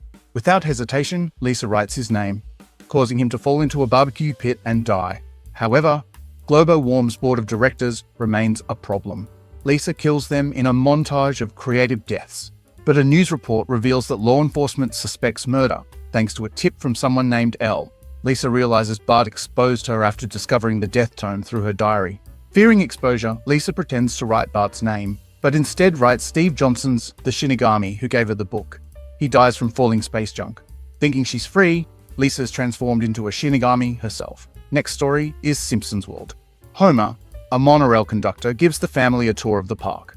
When guests trigger him to say his catchphrases, he malfunctions, revealing he's a robot. The park shuts him down for repairs, but Homer reactivates, cranks up his awareness, and kills 2 employees before escaping. Homer adjusts Lisa's awareness, and the family reunites, except Grandpa, to escape the park. Visitors force Homer to recreate a meme, but Bart disables their safety settings, allowing Homer to kill 2 of them. Security robots chase the family, and a battle ensues using callbacks to past episodes. Just as the family is cornered, Marge arrives in the Canyonero and saves them. They escape while knocking over a statue of Matt Groening. They end up at Bob's Burgers, where Linda Belcher serves them food, and the episode concludes with a view of different animated worlds. Up next, we have the 34th episode of this series from season 35. First story is Wild Bart's Can't Be Token. Mayor Quimby announces that Springfield's art museum is shutting down and all its art will be sold as NFTs. Homer and Bart sneak into the empty museum, where Homer discovers a device that digitizes art into NFTs. Bart moons Homer and accidentally gets sucked into the machine, turning into an NFT and disappearing from the real world. Homer panics upon seeing Bart's $1.5 million price tag and tells Marge, who is equally horrified. Mysterious hooded figures instruct Marge to enter the blockchain, and she finds herself aboard the Block Train, a high-speed train powered by FOMO. Valued at only $8.02, she starts in the cheapest car and learns Bart is in the front car. On her journey, Marge accidentally kills an egg NFT, adding its value to hers. She uses her necklace to eliminate a group of Cuddle Kitten NFTs and moves through various art-filled cars before outsmarting Poochie NFTs by blowing them outside. Homer and Lisa monitor her progress in the real world, and Milhouse enters the machine to get digitized. Chief Wiggum tries to digitize Ralph, resulting in the creation of a merged NFT named Ralph House. Now worth $10 million, Marge reaches the final car and finds Bart enjoying his NFT life with ape slaves. While Marge opens the exit, Homer sells Bart at the same time, freeing him. Afraid of missing out, Homer tokens himself and sells his life to Mr. Burns for $100 million. On the block train, Homer embraces luxury until the NFT market crashes. With no value left and the thermometer drained, the train halts and is buried by an avalanche. Oblivious to his predicament, Homer romantically muses about train travel. Next story is 8. The episode opens with a flashback to Cape Fear, where Bart is murdered by Sideshow Bob as Lisa watches in horror. In the present, Lisa is a criminal psychologist and Nelson is a police officer. When Rod Flanders is found gruesomely murdered, Nelson asks Lisa to help solve the case. Soon, other victims turn up, including Martin Prince, Dermot Spuckler, and Sherry McElberry. Lisa realizes all the victims were firstborn children. Desperate for answers, Lisa visits Sideshow Bob in prison, but he mocks her instead of helping. At Sherry's funeral, Terry's comment about their birth order gives Lisa a breakthrough. Rod Flanders, Dermot Spuckler, all firstborns. That's the pattern. She tracks the killer to an abandoned slaughterhouse, where Nelson is killed. Inside, she discovers the killer's lair is an exact replica of her childhood bedroom. Security footage reveals that Lisa, suffering from a split personality, is the murderer. Lisa is arrested and put in a cell next to Sideshow Bob. With the help of security guard Maggie, Lisa's dark alter ego kills Bob while singing the HMS Pinafore, finally avenging Bart's death. Next story is Loutbreak. Homer eats a contaminated donut at the Springfield nuclear power plant after it rolls through the turbine room and picks up radioactive material. He later burps near Ned Flanders, releasing a green, radioactive cloud. Soon, Ned mutates into a clone of Homer, adopting his fat body, voice, and love for football. At church, Ned burps again, spreading the virus, which infects nearly everyone in Springfield. The news reports the outbreak as people transform into Homer clones, including Kent Brockman during a live broadcast. Professor Frink evacuates the Simpson kids while showing Homer a Margim, a mutated version of Marge infected by the virus. To Homer's delight, he enjoys living in a world filled with versions of himself. However, Homer accidentally punctures Frink's hazmat suit, exposing him to the virus. The episode ends with a musical number, as Homer and the infected clones sing Just Like Paradise, burping in unison across the globe. Last but not the least, till the date we're making this video, we have the 35th episode of this series from season 36. First story is the Information Rage. Mayor Quimby, following Lisa's suggestion, distributes LED bulbs to the town, sparking heated debates over their political implications. The intense arguments cause a rift in the ocean floor, releasing two giant kaiju monsters, Red Monster and Blue Monster, symbolizing the opposing views of the townspeople. As the monsters destroy the town, Professor Frink builds a robot controlled by two siblings to fight them. Initially, Lisa and Bart struggle to coordinate inside the robot, leading to chaos and accidentally crushing Otto. As more monsters like 4chansaurus, Facebookzilla, Mecha-Reddit and Rogan emerge, the siblings finally work together, driving the monsters away. After their victory, they warn Springfield to limit social media use to avoid future monster outbreaks. However, within 3 news cycles, humanity is destroyed by powerful monsters, leaving only Bart and Lisa sitting on the wrecked robot, reflecting on how the internet led to society's downfall. Next story is The Fall of the House of Monty. Workers at Burns' excellent corn syrup factory are forced to continue a project at Mr. Burns' mansion after their shift. The project has haunted history, involving the deaths of Lenny's father and grandfather during its construction. On Thanksgiving night, the workers must win a wishbone contest for dinner. Willie wins, but Burns dumps the meal into a hole, where Moe falls to his death. His ex-wife Agnes warns Burns that failing to honor his Thanksgiving vow will bring ghosts seeking revenge. At the factory, a hungry Homer accidentally falls into a corn syrup vat, boiling himself alive and triggering a flood that kills the workers. That night, ghosts appear in Burns' mansion, terrorizing him and destroying his belongings. Ghost Moe shoves Burns off a balcony and he lands on Agnes, killing her. Desperate to escape, Burns offers the ghosts food, but they demand his soul instead. Agnes's ghost also chases him, and Burns accidentally sets the mansion on fire. Smithers and Sideshow Mel visit the ruins the next day, calling it Black Friday to remember the tragic event and the importance of treating workers with respect. Third story is Denim. Homer and Barney visit the Generous Cut to buy jeans, hoping to impress Marge, a waitress at Irv's non-canonical diner. Homer tries on a magical pair of jeans called Denim, which fit him perfectly. Feeling confident, Homer heads to the diner, where Denim starts giving him advice. When Snake attempts to rob the diner, Denim takes control of Homer's body, disarming and strangling Snake. After escaping the police, Denim reveals they are an alien from Wrangler who needs a human host to survive. They guide Homer to a hot dog vendor and teach him how to win Marge's attention. However, as their relationship progresses, Denim refuses to let go of Homer, preventing him from getting closer to Marge. When Homer confesses his feelings, Denim drags him to Moe's, making him drink until he passes out. Marge finds them and removes Denim to wash them, but this enrages the Jeans and they attack her. Homer blinds Denim with a lemon and stabs himself, freeing Marge. Denim, now detached, continues chasing her until they reach the rooftop. Torn between choosing Denim or Marge, Homer chooses to save Marge's life.